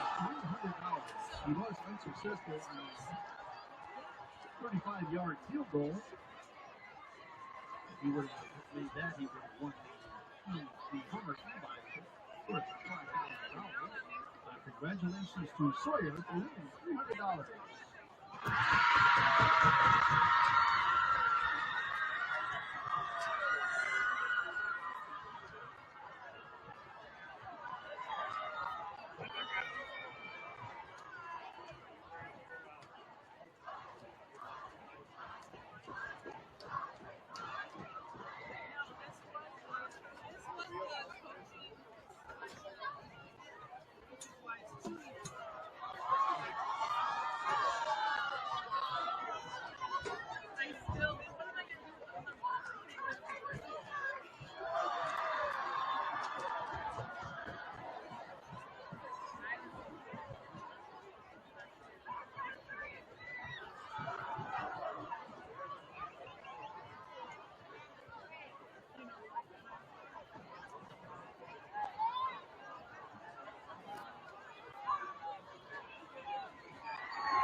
Welcome back to Muskie Football from the Becky Insurance broadcast booth. Brian Musell, Ben Nitzel, Connor Kenny. And we're excited to bring you second half action here on the Muskie home opener. They trail the Jefferson Jayhawks 21-7 at the half. And Ben Nitzel, if you haven't been listening, has got 15 soccer games to attend this weekend, and he's excited. Well, I love supporting my kids. I will say this. Of course. My oldest daughter brought some popcorn up here. Yeah. I thought, what a sweetheart. Yeah. She appreciates somebody who excited. But then I get the binoculars out. I look down there. She's eating nachos. Well, she had nachos. She's there. got Yeah, nachos yeah. down there. She brought me popcorn. It takes a little shine off it. It did. You know what I mean? Yeah. But it's a thought that counts. Yeah, I guess. It's like, Dad, I got this, I got that, but you're going to get the popcorn. I did tell him, hey, Green Bay kickoff 3:25 Sunday. I'm not attending any Yes. any preteen soccer games after 3:15 on Sunday. So And as a Bear fan, I can proudly say go Lions. So, anyway. it's got to hurt a We're little. just going to throw that out there. Big Monday night game. A lot of Big questions Monday about night game. Bears and Yeah. Vikings. Let's see what happens. Yep. Both teams with some key injuries, and but it's going to be Caleb Williams' time, so you can book that. The Muskies will kick off to start the second half. And it's not Caleb Williams, but the Dwayne Williams Big Cat Energy kickoff here, Brian. Nice. Very nice. Well played. And Jefferson's going to take it on the 10-yard. Lines out over the 20, 25 to the 30. And Roberts and company going to get him to the turf at about the 33-yard line. And Jefferson will take over first down right there. Yeah, Muskies came out of the pile with the ball, but I think it was after he was already wrestled down. So Tyree Turner on the return for Jefferson. yeah, Roberts came out of that with the ball, but he'd already been tackled. Like the effort. Like we said, really need to try to work on getting a takeaway or two here in this half to really flip this game back into the Muskies' favor. Jayhawks with two receivers to the left, Calalero and Benda in the backfield. Nino split to the right. Now he goes in motion. There's a fake handoff to him, and Benda going to take a deep shot. Oh, that's a flag to me. I thought maybe incidental, but it looks like you're right. The Jefferson player made contact with the Muskies. Donovan Carango down again, and he's hurt on the play. He's had a good game for the Muskies, made some nice tackles really and had the played big interception. And here come. Go ahead. No, I was just going to say, go ahead. Nicole Calvert coming out Yeah. to tend. Fantastic trainer. Always does a tremendous job. Yeah. I told her we talked about her. She thought we talked negatively. I said it actually was almost sickening how glowing our reviews are. She's Glowing, yeah. fantastic. Yeah. I well, almost feel she's bad saying how great she is. she's married to Doc, and you know how that is. I mean, Well. Doc can hurt a hammy walking from the couch to the fridge. So Tell you what though, that guy, it's 12-year-old, unbelievable circle curve or circle change up. oh yeah, And a curveball that didn't hurt his wrist. Almost unhittable at 12. It was, yeah. But yeah, Nicole, fantastic up there. Good to see the kid bounce up and be walking around. Hopefully we'll get him back into the game because he's had, as you said, really played a great game tonight so far, and we're going to need him for this second half. Nicole's talking to him now. She'll get him ready to go if he can be ready to go. Second down and 10 Jayhawks on their own 34-yard line. A little confusion here for the Muskies trying to get sorted out. Two receivers to the right. Are we playing with 12?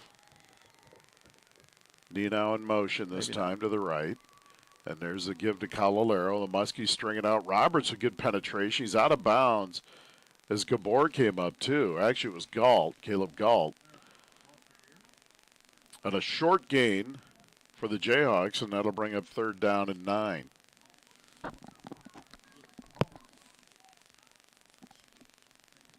So big play here. I mean, this is a big play for the Muskie defense. They've come out. They've answered the bell. You put them into a third and long situation here. We know they can rack up yards quickly. Going to have to play some great pass defense. If we can get a turnover here and get the ball back, now we're in business. Third down and 9 Jayhawks, their own 35-yard line. Opening drive of the second half. Benda back to pass, sets his feet, looks, fires to Calero on the flat. He's at the 35 to the 37. A short gain at 2. It'll be 4th and 7. So the Muskie defense holds, and they're going to force Jefferson to punt here. Well, great play there. Mason Callan comes up, gets him tripped up, and the Muskies finish it off. And now, as you said, here comes the punt. Get the ball back, get your offense on the field, and let's get going. Certainly not a punt formation at the moment, though. 4th down and 7. No, we're going to go to a quick. Oh, no, there's a snap. Ball on the ground. Benda wasn't ready for it. He has to fall on it. There's your big turnover. There the it Muskies, first down and 10, now from the Jayhawk 12-yard line. And the Muskies are now in the Community Bank and Trust red zone on an errant mistake by the Jayhawks. They were lined up. There's a flag on the play, but they were lined up as if they were going to go for it, and the snap came before Benda was ready. He wasn't even calling for it. And there's a huge turnover, a loss of 25, and the Muskies have great field position. Yeah, then a penalty on top of it. And really, it almost looked like they got a little too cute there, Brian. I can't imagine they were going to go for that. It looked to me like maybe it was going to be some kind of the quarterback lines up, then backs up into a punt formation. As you said, Benda wasn't ready. The snap came, and he was just frozen for a second because he wasn't expecting it. And then they chase it back, and now here we go. Let's punch one in. This is exactly what the Muskies needed. First and goal from the 6-yard line now for the Muskies. And just like that, a great opportunity. A touchdown here would bring it to a one-score game. What a dream start to this half. They can just finish this thing off. Wade to the right, Hubbs to the left, and Ryland right behind Curtis in the backfield. Ryland's going to get it over the right side. Seth Ryland to the end zone, touchdown. 6-yard touchdown run. 10:59 to play here in the third, and the Muskies are right back in this one. What a great play. And I'll tell you, Ryland gets the touchdown there, but Noel Verdenez, what a block. Pulls out there, short side pull, smashes his guy in. That sets up the touchdown run. That's just a great, from top to bottom, offensive line to running back to get that critical touchdown for the Muskies. Great block by Noel. Garrick Fillmore in for the PAT, and Gage Curtis will hold. 21-13 Jayhawks. Extra point attempt on the way, and there's the snap, good hold, and the kick by Fillmore is good. 10:59 to play in the third, 21-14 Jeff. This is Muskie football, powered by Muscatine Hy-Vee on KWPC. From the first down to the final drive, Ed Moore Chevy.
The Insurance broadcast booth. Evans to kick off for the Muskies.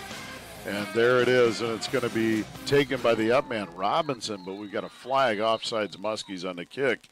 This is another Big Cat Energy kickoff, sponsored by Dwayne Big Cat Williams all season long on KWPC. The Muskies short touchdown drive, 6 yards, one play. Seth Ryland, a 6-yard touchdown run over right tackle. PAT good by Fillmore. And the Jayhawks lead the Muskies 21-14 with 10:59 to play here in the third. Well, as I said, it's a dream start. You come out, you get the defensive stop, they go to a punt, they make a miscue. There's your +1 turnover to start with. You punch in the touchdown, and now you got a heck of a ball game, dogfight on your hands if you're Cedar Rapids Jefferson, and that's great news for the Muskies. Much to the delight of this crowd that has not left. Usually we get a fairly big exodus after the band, but everybody's sticking around for this home opener.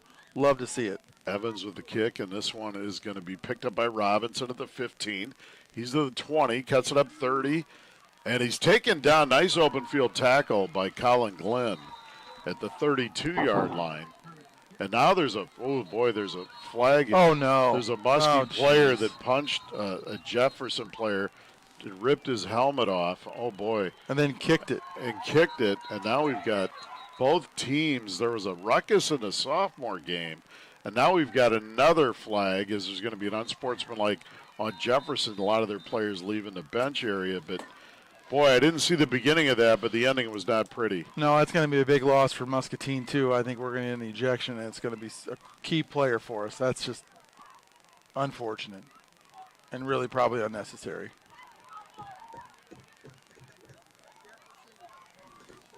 Yeah, Gavin Wade was mixed up in that, and Not sure what started all of this, but either way, you don't like to see that at any level, especially at the high school level. No.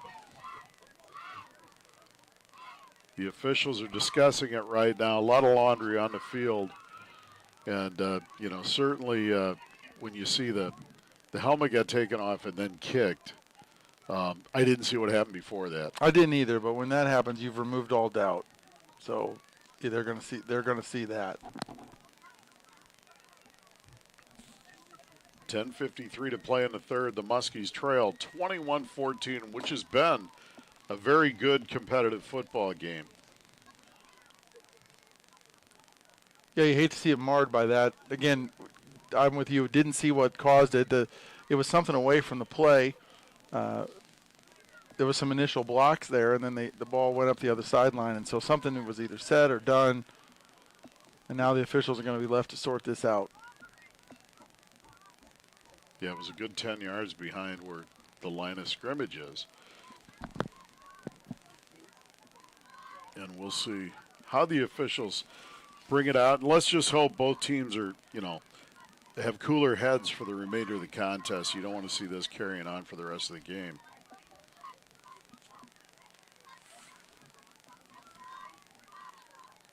Were you ever in any ruckuses like this, Ben, in a football game? No, not really. Yeah. They're all afraid of you, bro. I don't know about that. I'm a pretty calm customer. Yeah. I don't like to get all involved in that. Even in the rugby zone there, we'd have some guys do some crazy stuff, but I just didn't.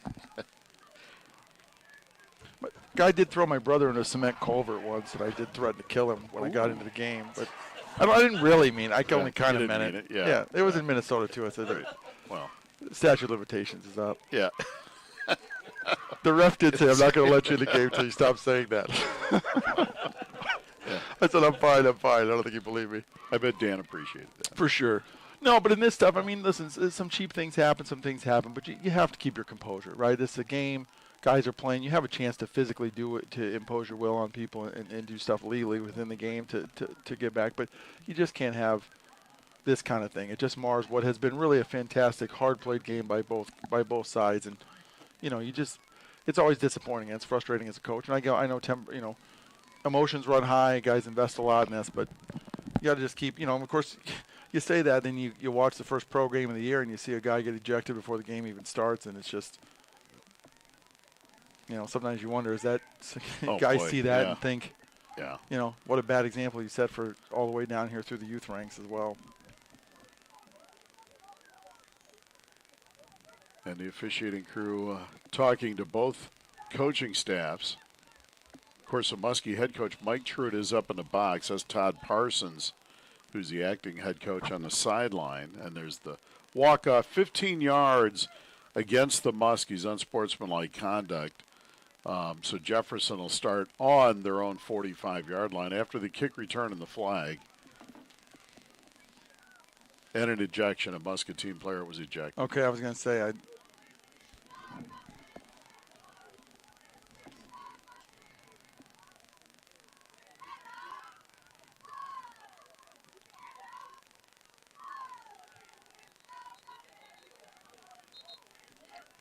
see Matt Koss, Chuck Van Heck, and Bobby Long looking on there as the three wise men. Yes. Front row seat off to ask them what they saw. Yep.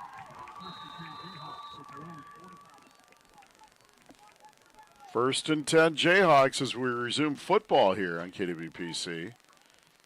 Bender brings them out, 3 receivers to the right and 2 to the left as they go empty on first down.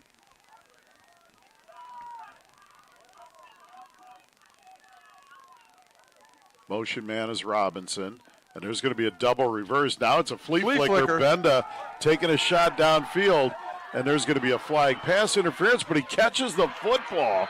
No, it's incomplete for a minute there. I thought Robertson caught that. But it's incomplete, but there's going to be a flag. Another 15-yarder going to go against the Muskies for PI. Yeah, initially I thought it was pretty good defense. He's got his hands up, but then he just got into his body, and that's a pretty easy call there in space. But again, high school football, I'll take that 15-yard PI over because it's not a spot foul. So you take that over the big play, big catch. If you can't make the play, then just make sure he doesn't make the catch, I suppose. live to fight another day. So pass interference on the Muskies, and this will spot it down to the 40-yard line after the walk-off. Be 1st and 10, Jayhawks. And I give some credit to the Muskie defense. We weren't fooled. A lot of chicanery there, a lot of exotics there. You got both a reverse and then the flea flicker pass. Like, there's a lot going on there. But we stayed with them. It just, again, very tall receivers, very athletic. Quarterback is really doing a nice job tossing the ball where our defensive back's going to have some trouble dealing with it. We got an uncovered receiver here, though. We're going to have to figure that out. 3 receivers to the left, exactly 2 to the right. Did not figure it out. He fires it over Nine. It looks like at the 40, down the sideline and out of bounds. Maybe a hold there on the outside 33 on Jefferson. Late flag out on the edge by where the block was going on. There is a flag, and it probably is a hold on the Jayhawks. Block in the back, perhaps. It's a weird call to me, though, because he was it felt like he engaged him in the front, but I'll take it. Block in the back on Jefferson. Flag was thrown at the 38-yard line. Both teams trading penalties. That'll negate a 7-yard gain on 1st down. And again, Muskies were late to the coverage. We kind of got lucky there. They had a little bit of a rocket screen called, because if they'd have run both those guys vertical, it was going to be 1-on-2. That's never a good day if you're a corner. 1st and 17 now. Jefferson on the Muskie 47. I mean, I've heard. I wouldn't know. But I've heard that's unfortunate. Yeah. Now Nine in motion. Benda gets it. He's going to give to Calerlo. On the right side, he's taken down. A great open field tackle. Colin Glenn all over the field again tonight. A couple of big kick returns, some nice plays defensively. And that'll bring up a loss of 2, and it'll be 2nd and 19 for Jefferson on the Muskie 49. The thing that's been so impressive to me about Glenn in the first 2 games is just his ability in the open field. He's just such a great open field tackler, because it's hard. These guys are athletic. They're able to shake and bake a little bit. He's just done such a nice job both last week and this week when he's got an opportunity to make a tackle and nobody else is around. Really just a great job finishing. 2nd down, 19 for the Muskie 49. They go empty. Yeah, well, Keystone Cops down here in the trips. Got a bunch to the left. Benda back to pass. Rushes There's the on. rush. He eludes the rush, and now he's going to run. And he's taken down another open field tackle, Colin Glenn again. And he's only going to gain a yard or so. We'll call it a gain of 1. That'll bring up 3rd and 18. And again, really nice job there by Glenn. He drops into his defensive drop as a linebacker. We see that quarterback break contain. He comes screaming up there, makes the open field tackle, and sets up a 3rd and forever. 21-14 Jefferson, if you just joined us. Brian Musell, Ben Nitzel, Connor Kenny giving you all the Muskie football action on a beautiful Friday night from Muscatine Community Stadium. And you got to make the decision. Are you double teaming here or are you bringing the pressure? But you can't let them just throw on you because they got good receivers. We know they're going deep here. 3 to the right, Nina to the left. He There's looks his way. He's going to take a shot down the middle of the field, and he overthrows him incomplete. Good coverage for the Muskies by Rylan Gabor, and it's incomplete. A Jayhawk down at the 6-yard line, and he's grabbing his right knee. Let's hope he's okay. Absolutely. Injured player on the field. Folks, we're taking a timeout. 21-14 Jeff. This is Muskie football powered by Muscatine Hy-Vee on KWPC. For over 45 years, Muskie fans have...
Insurance broadcast booth during the 4th quarter of each game. Find out who the player of the game is. Powered by Edmore Chevy, Buick GMC of Muscatine. Chevy, let's drive together. And now it's 4th and 18 from the Muskie 48. Jefferson going 3 receivers to the left. Nina to the right.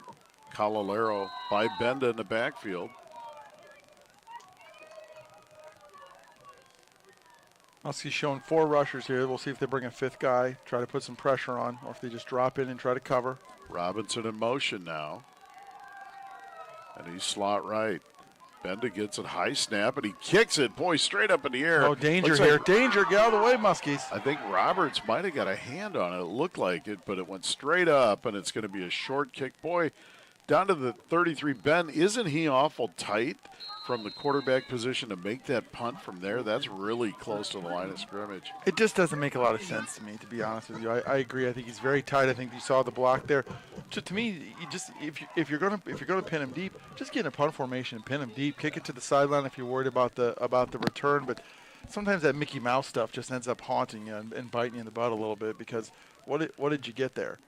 Yeah, just a 15-yard punt. The Muskies will take that 1st and 10 on their own 33. And James Roberts comes off. He's had a heck of a game. 78-yard touchdown pass. Another 36-yarder. So he's got 2 catches on the night for about 114 yards and a touchdown. What a night for him. Yeah, he's played outstanding. 1st and 10 Muskies are on 33-yard line. 8:45 to play in the third. Muskies' only touchdown of the second half is by the Muskies on a short 6-yard drive. There's Curtis under center. Ryland stands behind him. Motion man is Hubbs. Curtis play action, takes a shot downfield. He's got a man. It's incomplete. Nice effort, though, trying to hit Caleb Galt, the junior. And it's going to be 2nd and 10. And that's what that wing T can do so well. Great play action, giving you not just one play action, but really 2 play actions. Looks like a dive, looks like could be an off-tackle play. Then here comes the boot outside. Looks to throw, had the receiver just a touch off from making otherwise a big play, as you said, to Galt, who was running a real nice route there. 2nd and 10 Muskies now. Their own 33-yard line. Jeff leads 21-14. Curtis under center. Ryland, Hubbs, and Glenn behind him.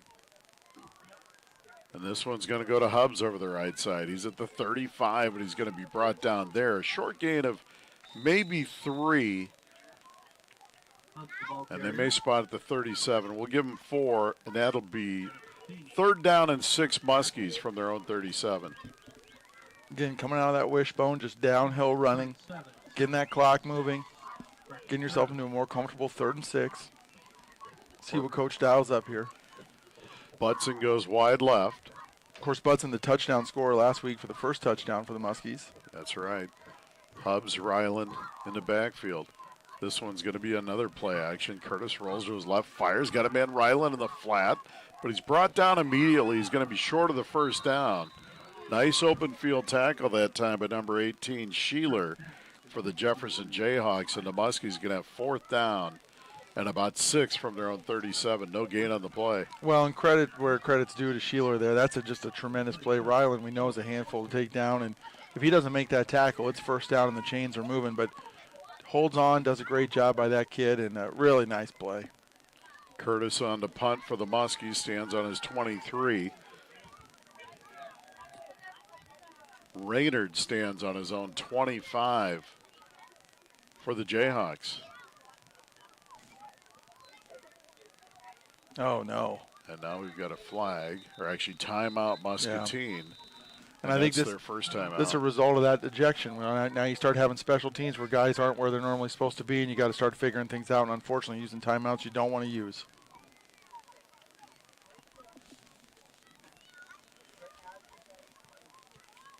We're going to take a timeout. This is Muskie Football, powered by Muscatine Hy-Vee on KWPC. Hey,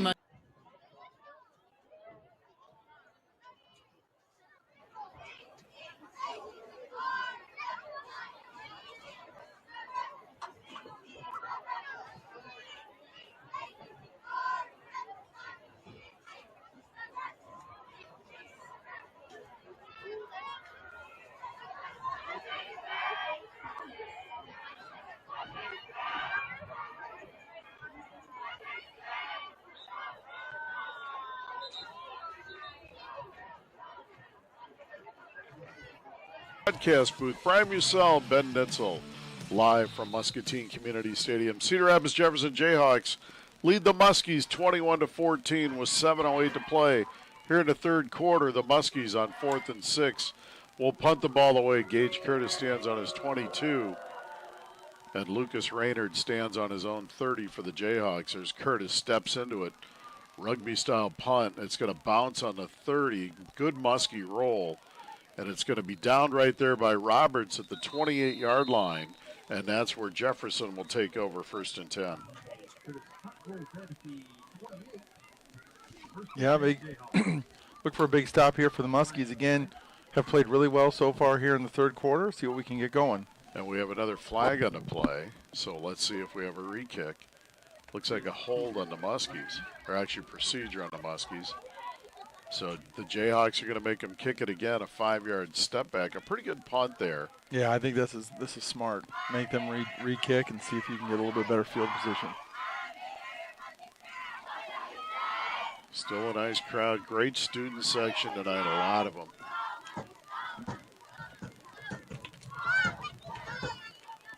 Not just great community spirit, but certainly tremendous student spirit. That'll put it back to the 32-yard line. And that'll bring up 4th and 11. And now we're going to re-kick. Raynard down his own 40. And let's see if Gage can get a good one off. One of the Muskies didn't get the memo. We're back to kicking again. And there's the punt. Need that roll. High kick, and there's a fair catch by Raynard at the 40. So it did pay off to have him re-kick, about a 13-yard gain there on the flip. So it'll be 1st and 10, Jefferson on their own 41. No scoring in the first quarter. 3 scores actually by Jefferson in the second quarter of this one. The Muskies got the first touchdown in the second quarter. The Muskies, the only touchdown here in the second half, and we stand 21-14. Jefferson over the Muskies. 6:51 to play in the third. 2 receivers to the right.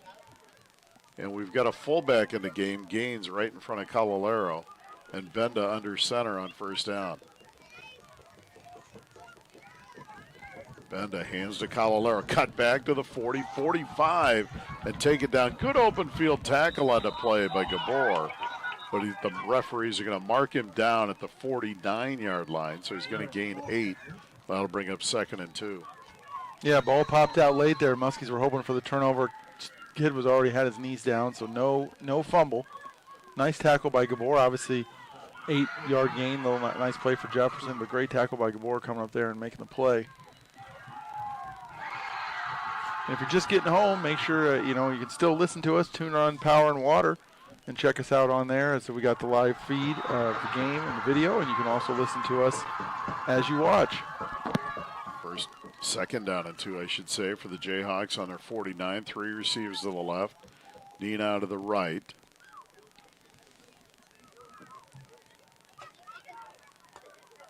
Benda gets a snap, back to pass, sets, fires, got a man complete, and it's Robinson.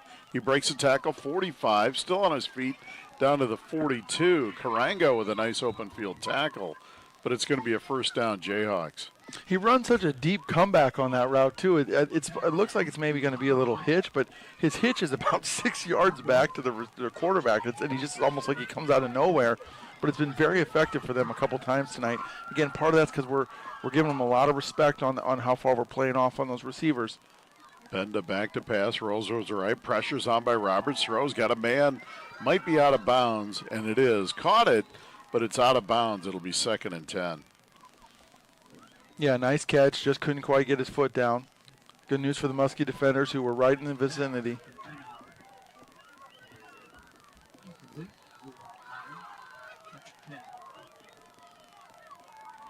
We'll see here. 2nd and long. 2nd down and 10. Jefferson, Muskie, 41-yard line.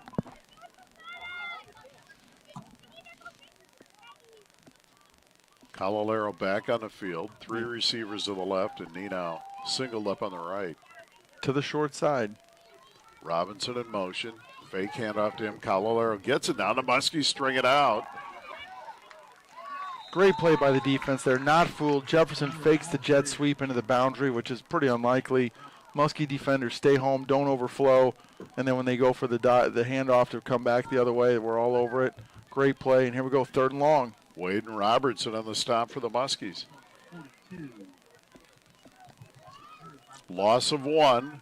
3rd down 11, Jayhawks. Big opportunity again for the Muskie defense to shut the door. Verdinez looks a little banged up, but staying in the game. Good mental toughness there. We need him on this 3rd down and long.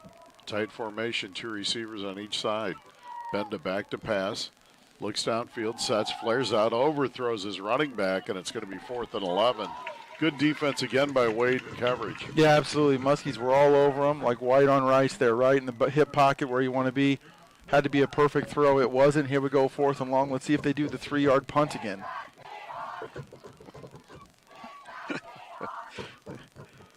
And it'll be... He put that one away for tonight. That was good, yeah. 4th and 11 from just inside the 42-yard line. They're going for it. Yep. 4 wide. Benda back to pass. No punt here. Sets his feet, fires, got a man complete. And it's going to be close to the sticks. And I believe he got the first down, broke a tackle, and he's going to score. What a great effort by Austin Robertson. The Muskies had him, and he broke the tackle, and that's going to be a 42-yard touchdown pass on 4th and 11 from Benda to Robertson, just like that. And it's going to be 27-14 Jayhawks. Yeah, great individual effort there, Brian. That went from, I think we might have stopped him short to, looks like he's going to get the first down to the house. What a turn of events there. That's a tough one. PAT attempt now for the Jayhawks.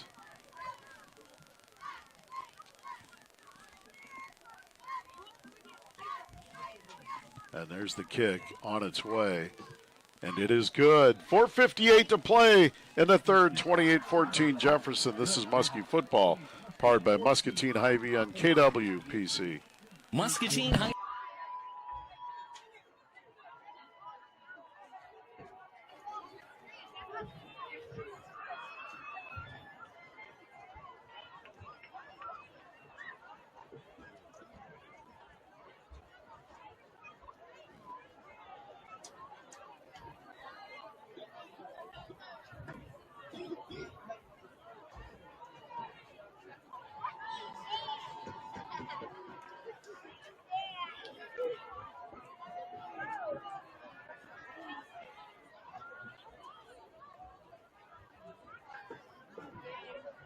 Muscatine Stadium. This is Muskie football, powered by Muscatine Hy-Vee on KWPC, and you're listening to Muskie football in the Becky Insurance broadcast booth. Jefferson goes 59 yards and caps it off on 4th down and 11 from the Muskie 42-yard line. They went for it, and they completed it on a touchdown pass from their fine quarterback, Vernon Benda, to their tight end, Austin Robertson. Broke a nice tackle on the 32-yard line and broke free and ran down the sideline. PAT good, 28-14. Benda's 4th touchdown pass of the night. And there's the kick, a short kick, and it's going to be a fair catch for the Muskies.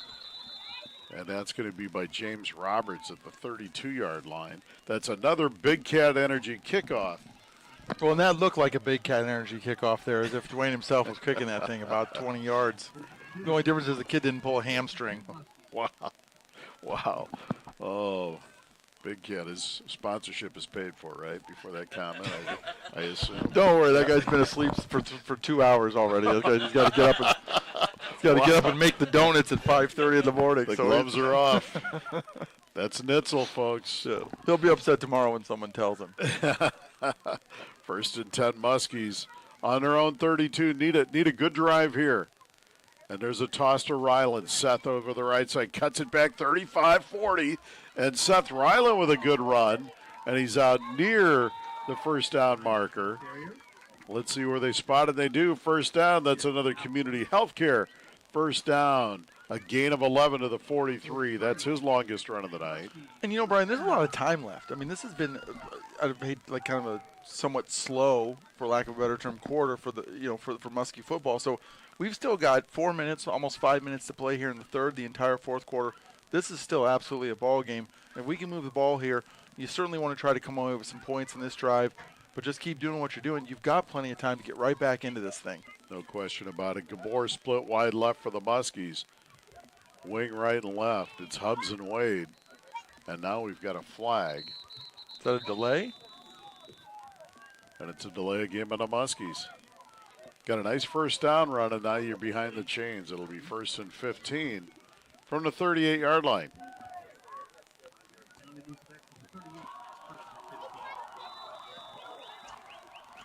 4:17 and ticking. Both teams have traded touchdowns here in the third, and Jefferson leads the Muskies 28-14. Curtis now in the gun, Ryland behind him. Motion man is Hubs, back to pass, Curtis, straight back, looks, trying to set the screen up, flares it over to Ryland. Seth grabs it, and he's going to be thrown for a loss now, going backwards here, back to the 33-yard line. So the Muskies lose another 5, and that'll bring up 2nd and 20. But they might go back to something similar to that. I would like to see maybe where you don't throw the screen. James Roberts, again, who's already had the big long touchdown, came wide open there on a little post route. You won't want to run it out of the screen, but if you can run something else and see if you can get something, I think you've got something going downfield with some of these receivers, especially if you keep balancing it with the run, and then spread out and get some guys. I think you'd hit some quick hitters are still on the table for the Muskies if they're willing to take them. Butson split wide left on 2nd and 20. Confusion. Curtis gives to Wade. Now the inside handoff to Hubs. Hubs cuts it to the outside over the 35 and out of bounds. He's going to gain about 3, and that'll bring up a long 3rd down. Yeah, and I think that was designed to go outside. It looked a little bit like the rumble, but he didn't cut up inside, which is really where that play is so effective. But as he came outside, he just kind of ran into some Jefferson guys who were not fooled and were just kind of posted up out there, which kept that gain to a minimum. 3rd down and 16 Muskies from their own 37-yard line. And this is not do or die here. You don't need to force anything. You want to put yourself, I mean, I'd love to see a little pass here where you've got the option to try to make something happen. But if it's not there and you don't get this first down, you got to punt. Live to fight another day. You got plenty of time still in this game. Muskies go 4 wide on 3rd and 16. Curtis back to pass, sets, flares it out to Ryland in the flat. Seth cuts it out over the 35 to the 39. He's going to gain 3, but that'll bring up 4th down, and we'll call it 14. And here comes the punt unit out onto the field.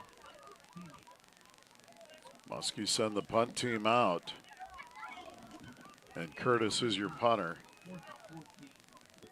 Raynard will be standing on his own 35-yard line. With I'm counting 12. Okay, there we go. Somebody's coming out.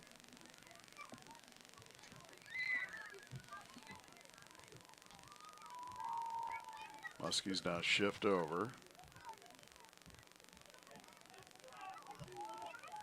Curtis gets a snap, runs to his right, gets rid of it. There's the kick. And it's going to take a Jefferson bounce, now back to a Muskie bounce, and it's going to drop dead. Couldn't make up the 37-yard line. So Jefferson will take over again. Good field position here. I want to mention some of our great sponsors. Muscatine Power and Water. Catch all the home games live on MPW Channel 5. Skinny's Barbecue. Stop in to taste Iowa's #1 pulled pork sandwich. And also Iowa's best Reuben, if you ask me. Oh, a lot of great menu items, too. They talk about the pulled pork's great, but man, a lot of things. The armadillo eggs? Oh. Yeah, not my deal, but I've heard they're very good. Vision Center PC, only the finest care. Locations in Muscatine, Tipton, and Solon. All seasons glass, residential and commercial. Glass, mirror, and screen replacement. Booties on the Avenue, all-star menu, atmosphere, and staff. And Meineke Car Care Center. Stop in to see Mason and Todd for your car care needs. 1st and 10 Jayhawks are on 37-yard line. Benda has 4 wide. Calolero next to him. Benda back to pass, sets, fires a deep shot. Got a man Robinson, and it's complete inside the Muskie 30 and down to the 24. And Benda's got a big arm, and he's got weapons to throw to. Pretty good Jefferson squad here offensively. Yeah, he loves pushing the ball down the field. A little bit of the old gunslinger flavor there, but his receivers can catch. That ball was exactly where he needed to be as the Muskie safeties were trying to converge there. Couldn't get to where the receiver was. Big pickup for Jefferson. Muskies have an injured player, Jackson Evans, on the turf. on the 17-yard line. Boy, big pitch and catch there. Gain of 40 yards on first down. Yeah, and that's just a little bit of a backbreaker there. But again, they love to push that tempo. They love to push that ball downfield. You know, they're not. They'll run some of those little flare routes, but they're not even looking at them. They're one. You know, Ben doesn't want to throw that ball downfield to the guys that can catch and run, and it's been very successful when they've done it tonight. Evans gets up. Let's hope he's okay. Nicole's a signal. Looks like he's favoring his right ankle. These Muskie kids have really given a top-notch effort again tonight, as always. Kids are playing hard. Yeah, not a lot of numbers too. I mean, and that takes its toll. You know, you start getting into that third quarter, and then we push here soon into the fourth quarter.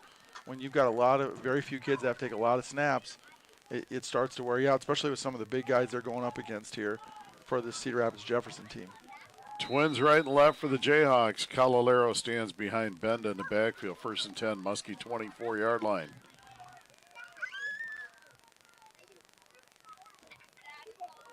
Benda gets a snap, back to pass, pump fake, takes a shot, got a man wide open, and it's complete touchdown. Nino in the right side of the end zone. Good pump fake, good route, and just like that, a 24-yard touchdown pass from Vernon Benda to his wide receiver, L.J. Nino. Yeah, a little double move there. Stop and start, froze the corner, and then just with the height and the good ball, just that did the rest. Couldn't recover in time, and then it's touchdown, Jayhawks. Just like that, caps off a 63-yard drive. That's Benda's 5th touchdown pass of the night. He's having a career night. All right, we're living on the edge here with the extra point time. Bartlett on for the PAT. And the PAT is on its way, and it is good. 1:50 to play in the third, 35-14 Jayhawks. This is Muskie football powered by Muscatine Hy-Vee on KWPC. From the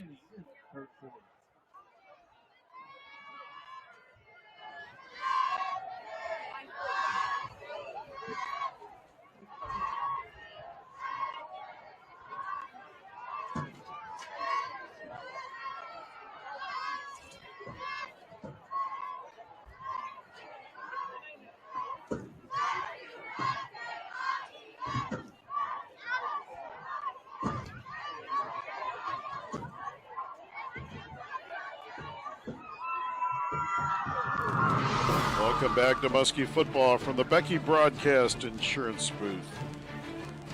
Let's pause 10 seconds for station identification. This is Muskie football powered by Muscatine Hy-Vee on KWPC. KWPC K236CF Muscatine from the Becky Insurance and Retirement Resource Group Studios. This is Muskie football on KWPC. The voice of Muscatine. Back at Muscatine Community Stadium, Brian Musell, Ben Nitzel, and the Jayhawks go 63 yards in 2 plays, capped off by a 24-yard touchdown pass from Benda to his fine receiver, Nino. There's the kickoff taken by the up man, George, and he's tackled immediately at the 25-yard line. And the Muskies will have it there. 1:46 to play in the third. And Ben, the Muskies trailed 21-14 at the half. Came out with some momentum with a big turnover and scored to make it 21-14 with 10:59 to play in the third. And it's been all Jayhawks ever since. Yeah, just some big offensive plays from the Jayhawks have really put us behind the 8 ball. It feels like this is a pretty critical drive here if the Muskies are going to have any chance getting back into this game. Going to have to move down the field efficiently, quickly, punch it in for 7 points, and see again if you can get back to that turnover. That's really going to hopefully spark something for the Muskies here in the last quarter and 2 minutes. Curtis under center, motion man is Hubbs. And Curtis rolls to his right, flares it out to Hubbs in the flat, and it's caught at about the 28-yard line, or the 27. Robertson with the hard tackle on Hubbs. And we're throwing a lot of underneath stuff, which, you know, I can appreciate sometimes, but it feels like because they're already sitting on us for the run, they got a lot of guys there. I'd like to see us I like that we're throwing the ball a little bit here and trying to loosen them up. I'd like to see us push that down a little. Again, Curtis has done a great job for the most part throwing the ball all season long. You've got some receivers catching it. Stretch those corners and safeties and make sure they're playing where they need to be. They're not exactly 6'3" outside there on the corners either, so we've got some options and some ability to compete with those guys. I'd like to see that a little bit. Just some of this inside stuff. Again, when you're running a lot, they've already got bodies there, and it's causing us a little bit of difficulty getting free. 2-yard completion, second Oh, and 8. no. Muskies hurry up. And there's a handoff inside, no gain. It's going to be 3rd and 8. Flag on the play. Muskies are really pushing the clock there, Ben. They barely got the snap off. Yeah, they had a little bit of confusion, I think, on what formation they were in. One guy was trying to switch sides to where he was supposed to be. Then they brought a guy in motion. Looked a little bit like magnetic football out there for a second. Magnetic football. I love it. Great reference.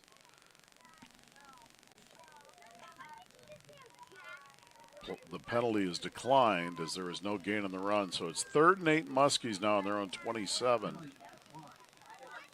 And the clock is running at 50 seconds and counting here in the 3rd.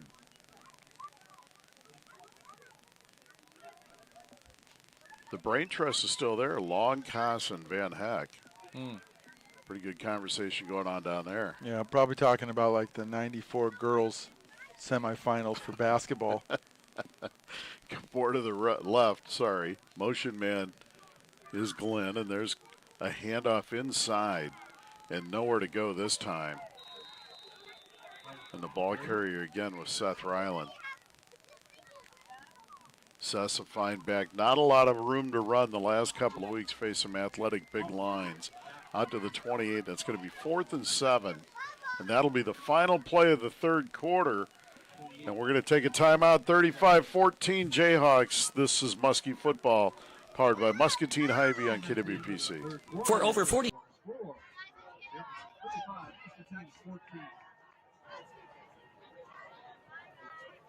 Tonight's game day sponsor is HNI. 75 years of building better resources, investing in people, and enriching our community. Family of brands, created sustainably by honesty and rooted in integrity. We make products for the office and home to improve everything you do. Thank you to the Muscatine High School Choir and Student Council for providing concession stand workers for our games tonight. Thank you also to the Muskie Boosters for supporting our students and programs. Remember, it's not too late to join the Muskie Boosters. Membership forms are available at the concession stand and on the Muskie Boosters Facebook website.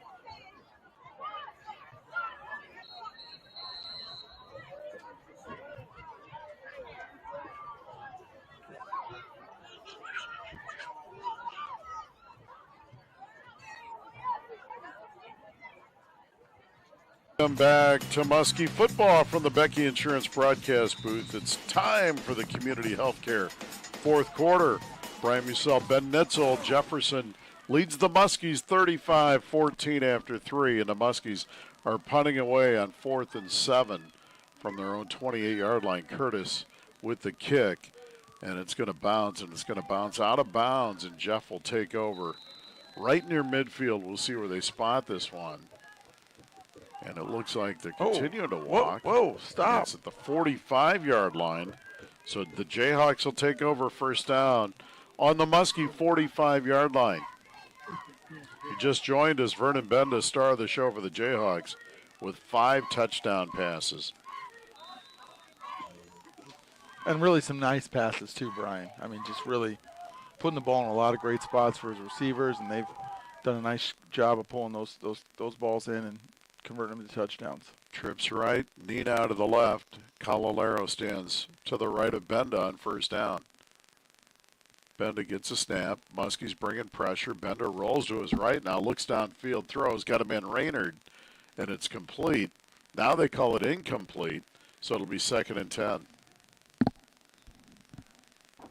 And again, that was like that 12-yard stem on the hook and then the 6 yards back. No one's picking that off, that's for sure. That's for sure. Well, I guess on the bright side, the Jayhawk receivers do a nice job of coming back to the No, they really do. And then when they catch it in space, they've made some nice cuts. I mean, it's really been working. I joke because they come so far back, Right. but they really have made nice plays with it. It's been very successful for them. 2 receivers right. On the left, 2nd, 10. Robinson in motion.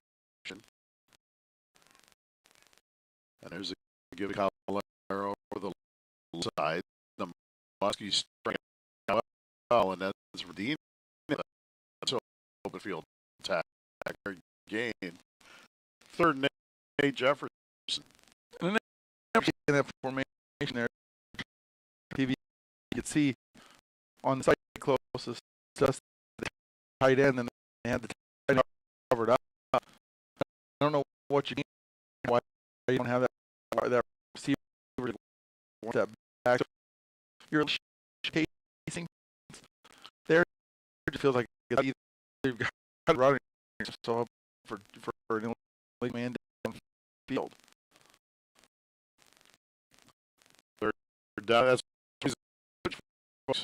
he's all this trip right. Out of the left on 3rd and 8.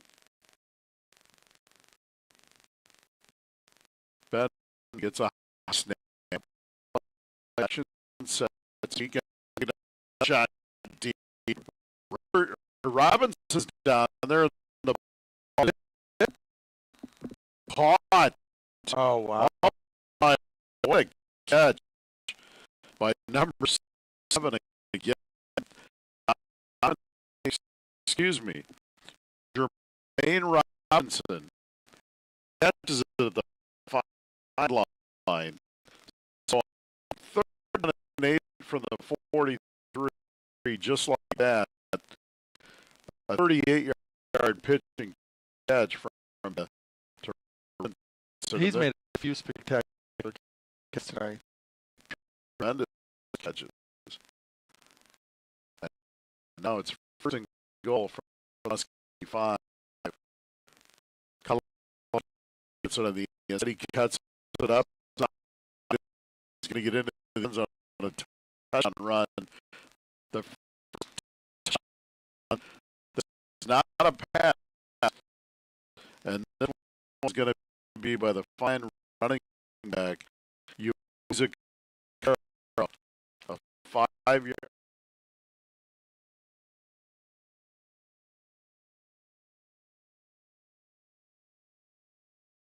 Muskie Athletics. This is Muskie Football on KWPC. The voice of Muscatine. Welcome back to Muskie Football from the Becky Insurance broadcast booth. It's the community healthcare fourth quarter, and Jefferson strikes first in the fourth quarter. 45 yards in 4 plays and a 5-yard touchdown run from Calalero, his first touchdown run of the night. Benda with 5 touchdown passes, and the Jayhawks lead the Muskies 42-14 with 10:03 to play. There's the approach and the kick as there was a flag. A post, now there's offsides Jefferson, but there's a 15-yard flag for Jefferson, so they get the kickoff from the Muskie 45-yard line. Looks like Hubbs and Ryland are deep for the Muskies, and now Jeff will kick off from midfield. Well, and I think in attempting to not blast this thing into the end zone, he kind of slow rolled his kick, and then everybody jumped off sides. They weren't prepared for it.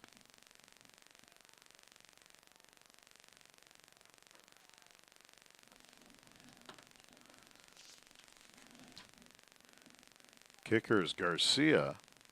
They've used 3 different kickers tonight.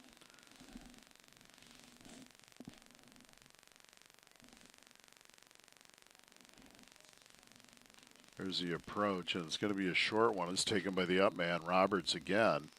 And he's going to get it about the 27-yard line where the Muskies will take over 1st and 10 from their own 27. A good little catch there. That was a lot harder than it looks for Roberts to make sure he doesn't get that thing bouncing off his shoulder pads and loose on the ground. Thanks for joining us, folks, tonight and all season long. The Muskies travel to Davenport Assumption 1 week from tonight. Be my first look at their stadium. Yeah, me as well. I'm excited to see what they've got going on there. Muskies with 4 wides on first down. Curtis and Ryland in the backfield. Hubbs and Butson to the left. Looks like Noah and Roberts to the right. And there's Curtis flaring it out to Butson, complete up to about the 35-yard line. Nice gain of 8. It'll be 2nd and 2 Muskies. Yeah, nice little pitch and catch there. Butson makes a great catch, immediately tackled. But, again, love to start off with that 2nd and short on this drive. And, again, you know, I think it's Muskies have played well. Like I said, it just feels like it got away from them here at in the last 6-7 minutes. it's hard with my kids will like that reference there. It's really hard though. It's just so few numbers. You just start getting tired out. It's difficult. Ryland and Hubbs in the backfield is going to go to Hubbs over the right side, and he's taken down. No gain on the play. Fine open field tackle that time by the Jayhawks. And it's going to be 3rd down and 2. And credit to the Jayhawks, Brian. I've really been impressed with what I've seen. They've got some great offensive weapons. Quarterback has a great job slinging the ball down the field, which means every single play they're a deep ball threat whenever they want to be. And defensively, as you said, they got some big kids, a 300-pounder up front, and their linebackers have done a nice job of flowing and making open field tackles. Because the Muskie offense is hard to read. You've got to be disciplined when you're playing against a wing T team. You got to read your pulls. You got to read the guys in front of you. Because if you're trying to find the ball, sometimes you're not going to know where it is. And I've been impressed with the discipline they've shown. No doubt about it. And looks like somebody jumped, but they didn't. And Curtis is going to keep it over the left side. And Gage is going to get a first down out to the 40. A nice gain of 5 on 3rd and 2. And the Muskies move the chains, and that's another community healthcare first down. Yeah, you're right. It looked like we got a little bit of an extra go forward there, but we'll take it. And we'll take it. Here we go. But again, that plays a great example. I'm talking about just you got guys pulling, you got guys misdirection. So if you're not disciplined as defense, you're going to get burned on that. Robertson Noah to the right on first down. There's a give up the gut, and it's going to be Ryland. He's hit hard. Boy, Seth runs hard, but he takes some shots too, and he's going to gain about 4 to the 44. It'll be 2nd and 6. Well, I'll tell you, it's only a gain of 4, but really 7 because he should have been tackled for a 3-yard loss there. Makes a nice little move on a kid, and still gets 4 yards out of it. So that's a lot more impressive than just a 4-yard gain. Runs hard every time. 2nd down and 6 Muskies, their own 44. Clock ticking near the 8-minute mark of the 4th. Jefferson leads the Muskies 42-14. There's Curtis. He's going to give this one inside, and short gain of about a yard. And that looks like Kai Kalin. Cal Kalin. Gain of 1. And it's 3rd and 5. Yeah, we'll see what they dial up here. If they try to go into the air and do that, or if they stick down on the ground with the run. 3rd and 5 Muskies are on 45. That's Gabor out wide. Gabor's wide. Kalin on the left wing. Ryland and Hubbs in the backfield, and this is a play action. Curtis rolls to his right, looks, throws, got a man. It's Roberts. First down, 40. Nice run inside the 40 to the 38-yard line, and James Roberts having himself a game. That's another community healthcare first down for the Muskies. Yeah, good throw and catch, but the yards after the catch, great job by Roberts. I mean, he is impressed all game long as far as I'm concerned offensively. 1st and 10 Muskies on the Jayhawk 38.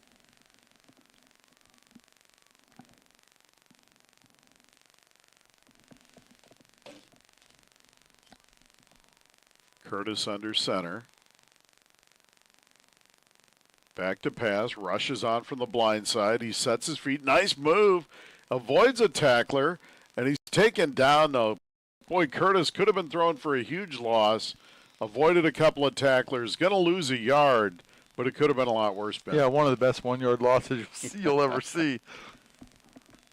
How did he escape that? It'll be 2nd and 11 Muskies from the Jefferson 39. That's one thing that's hard there. You're trying to run. You're really tricky with that sort of that bootleg where you're keeping that ball down low and you're kind of carrying out the fake. The problem, it's great. It's very deceptive. The problem is if they get a good rush, sometimes you're not aware of it till it's almost too late. So really, to do a good job there to recover because he wasn't even, he could just feel that pressure, couldn't see it. Gabor to the right, Hubbs, slot left.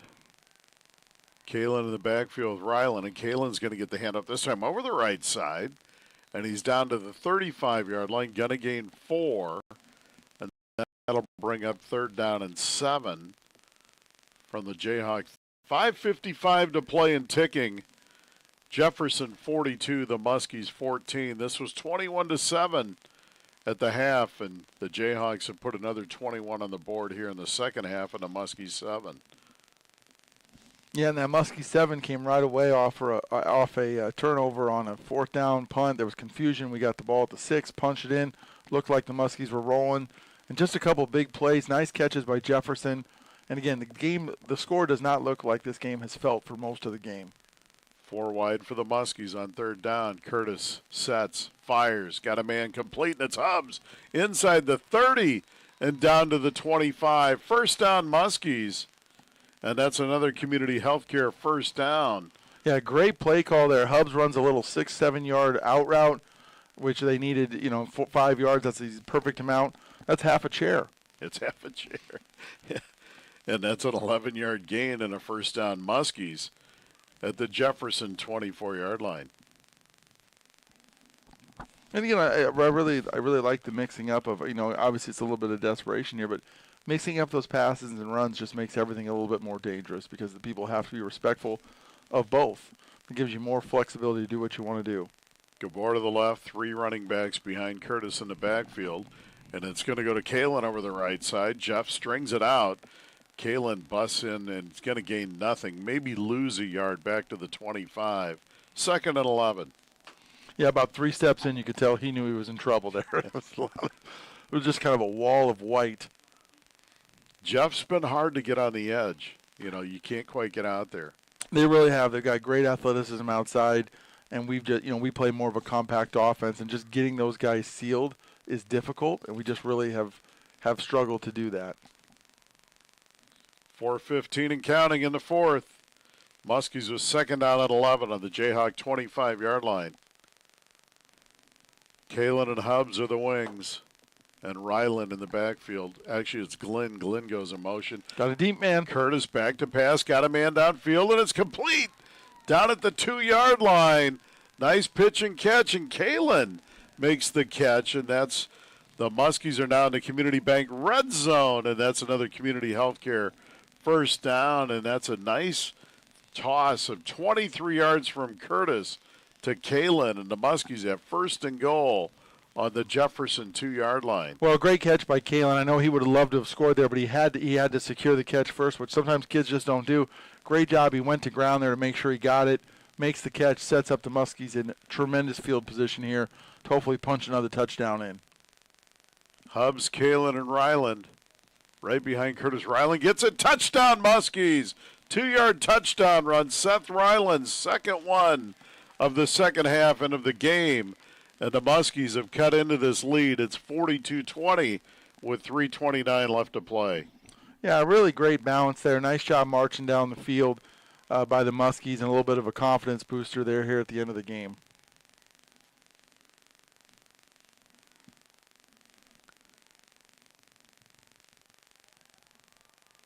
And especially, again, we don't have a ton of numbers. You got tired guys out there. It's great to see them continue to compete and fight.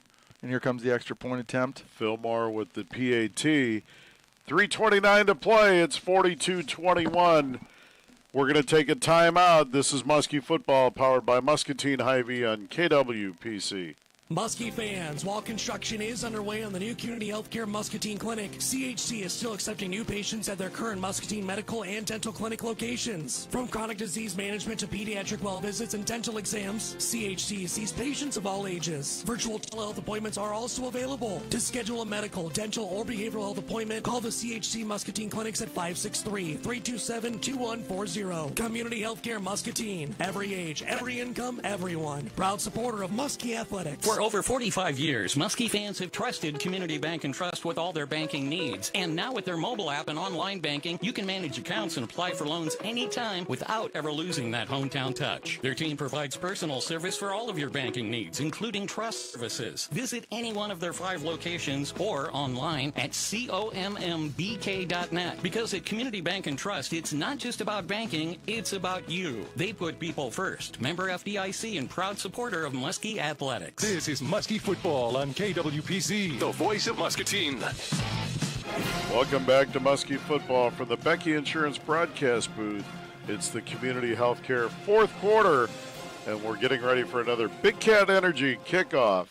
Fillmore to kick off, Raynard and Turner deep for the Jayhawks. And there's a squib kick, and this one's going to roll out of bounds, and the flags will come out. 3:29 to play. Jefferson 42 and the Muskies 21. Seth Ryland capped off that drive with a 2-yard touchdown run. The Muskies go 73 yards. Yeah, great little drive there again. End of the game, down by 28 when you get that touchdown, but still good balance, nice plays by kids. A little bit of a confidence booster there as you start looking towards next week. See what the Jayhawks do here, 3:29. I would assume they'll probably just keep this thing on the ground, as they do have some reserves on the field now. New quarterback, running back, and fullback. Yeah, pro twins here in the formation. Long count. There's the handoff given in the backfield. A nice run over the 40 to the 41, and that's going to be number 31 for Jefferson, and that's Liam Wiesner. The quarterback is Derek Robinson, and it's going to be a gain of 7. It'll bring up 2nd and 3. And the runs are nice because they keep the clock running. But, you know, as a coach, I didn't mind run or pass in this situation. I always cared more about personnel. You know, if you put your backup personnel in and you want to throw the ball to a kid who never gets the ball thrown to him, that has never bothered me. It's just if you put the other guys in, I think that's how you kind of show, hey, we're trying to be respectful here. 2nd and 3 Jayhawks, their own 42. Robinson under center. And he's going to give it again. And it's going to be out near the 45, and it's going to be a first down, it looks like. Liam Wiesner, the ball carrier again. He keeps going. Got some yards after the initial contact out to the 48. First down, Jefferson. 2.5 to play. Looks like the Muskies have made some changes, too. A little surprised still to see Gage Curtis out there at the free safety, but maybe that's just what they've got. Julian Carango out there. He's still cramping up a little bit. He's had a heck of a game on the defensive side. 1st and 10, Jayhawks are on 49-yard line. Robinson gives to Wiesner again over the left side. James Roberts, boy, he's playing both sides of the ball and playing well. Throws him for a loss at the 47, a loss at 2. 2nd and 12. Yeah, great job there. Burst through the line, but doesn't get too deep upfield. You got to really stay at that, what we call heel depth, just so you can kind of slide and read the play. He does that. Running back has no choice but to come to him. Makes the tackle for a loss. And now we've got an injured Muskie, and it's Carango again. He's been down a couple times tonight, and he was noticeably limping before the last snap. Yeah, it looks like maybe he's cramping. Hard to tell. A lot of times you can kind of tell a little something by the speed with which Nicole gets out to the to the man down. So he coming off on his own power. That's good to see, and hopefully he just get that stretched out. Guys, to your point, guys, been all over the field tonight. Asked to do a lot of heavy lifting with these big, fast receivers from Cedar Rapids Jefferson.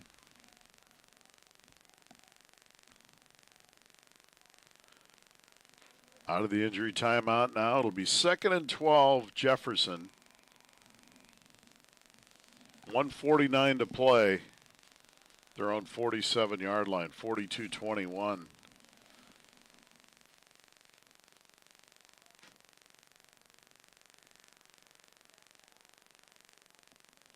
Now there's another quarterback, and Wiesner gets a call this time, and he's out to the 49, short gain at 2. And that's Anthony Hawkins at quarterback. Any prediction for tomorrow's game, Brian? You're a lot more tuned into the college football world than I find myself. What's your thought there? Something's got to give. I think the Hawks have been successful in Ames lately. Iowa State's won the last 2 at Kinnick Stadium. Of course, I'm an Iowa fan, but Iowa State's playing well. The Hawks, hard to tell who they are after playing Albany. Not exactly a powerhouse. Yeah. So it's going to be hard to say, but I do know this. Phil Parker always keeps Iowa in football games. So I look for a Hawkeye win. And there's a toss to Wiesner, and he gets down inside the 35 and on his feet. He's going to be close to the sticks. We'll see where they spot this. Yeah, to your point, if that had been a hockey victory, that would have been really impressive. But as a football victory, it's hard to make much of it.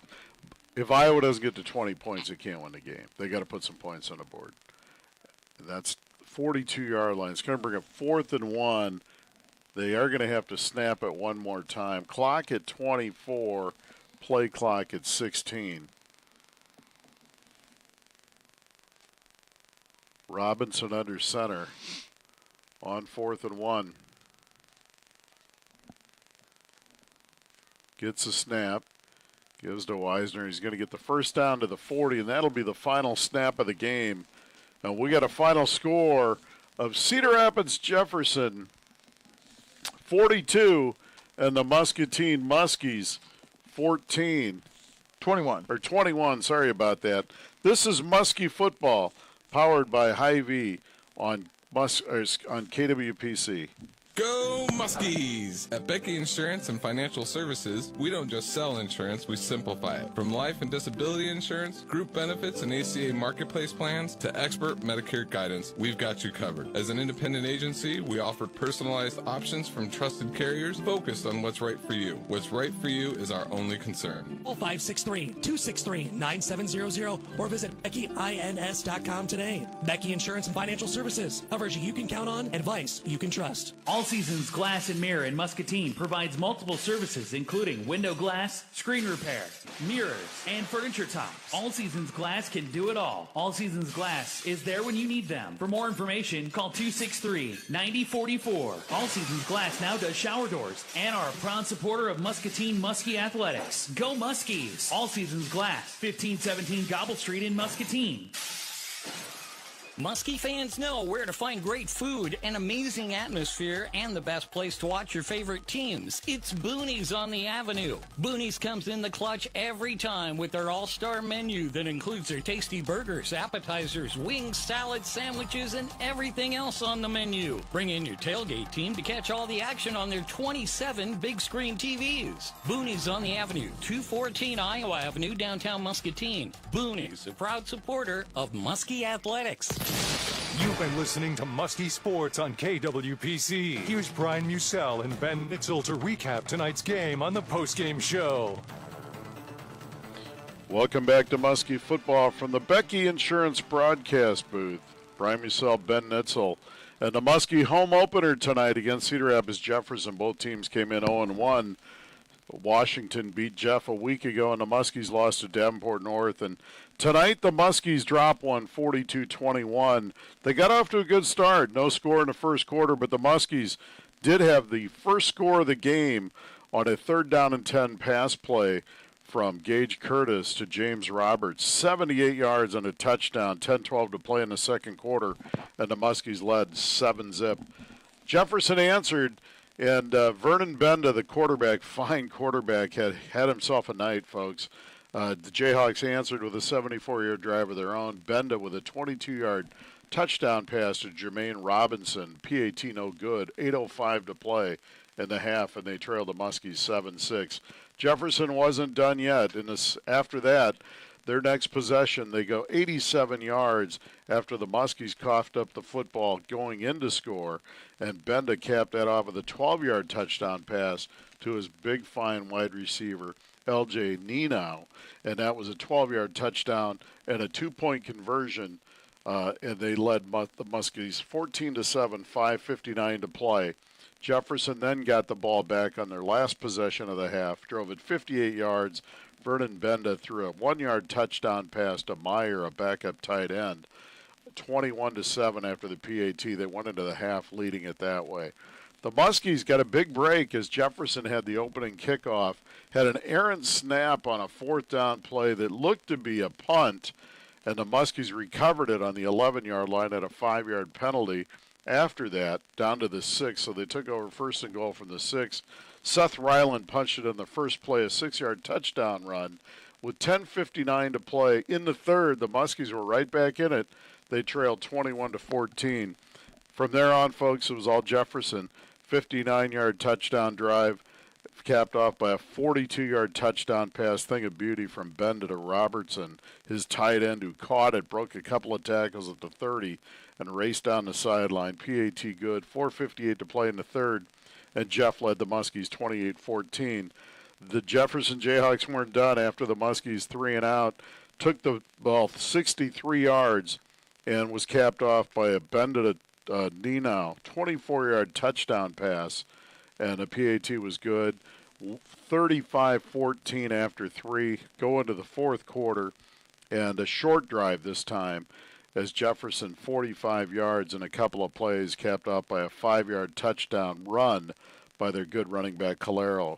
And they kicked the PAT 42-14. Muskies got something going late, a nice 73-yard drive, something to build on for next week against Assumption. Seth Ryland, his second touchdown run of the night from 2 yards out, and the Muskies kicked the extra point with 3:29 to play in the fourth. No scoring after that, but the Jayhawks, with a convincing 42-21 win over Muscatine here on the road. Vernon Benda, the quarterback, 5 touchdown passes to lead the Jayhawks tonight. We're going to take a timeout, and we'll be back with our players of the game. This is Muskie Football, powered by Muscatine Hy-Vee on KWPC.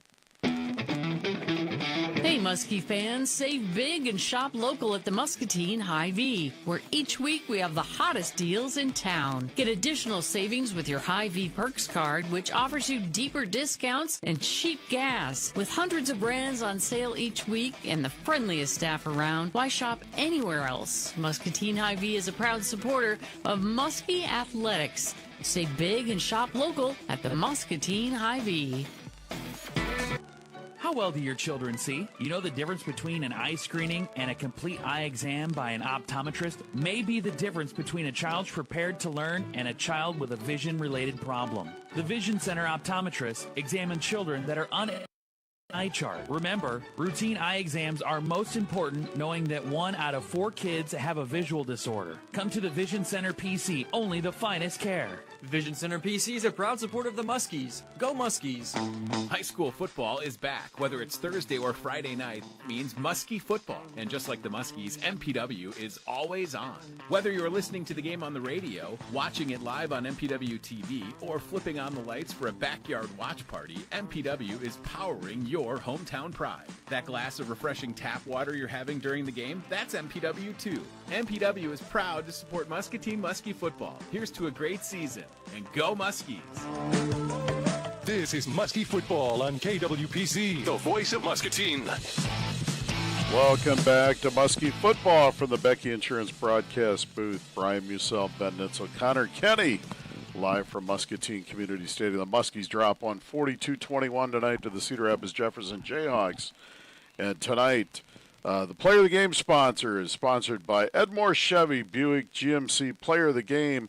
Ben, offensively, who do you have tonight for the Muskies? Yeah, Brian, I thought James Roberts was just head and shoulders. I mean, fantastic. He looked dangerous when he got the ball.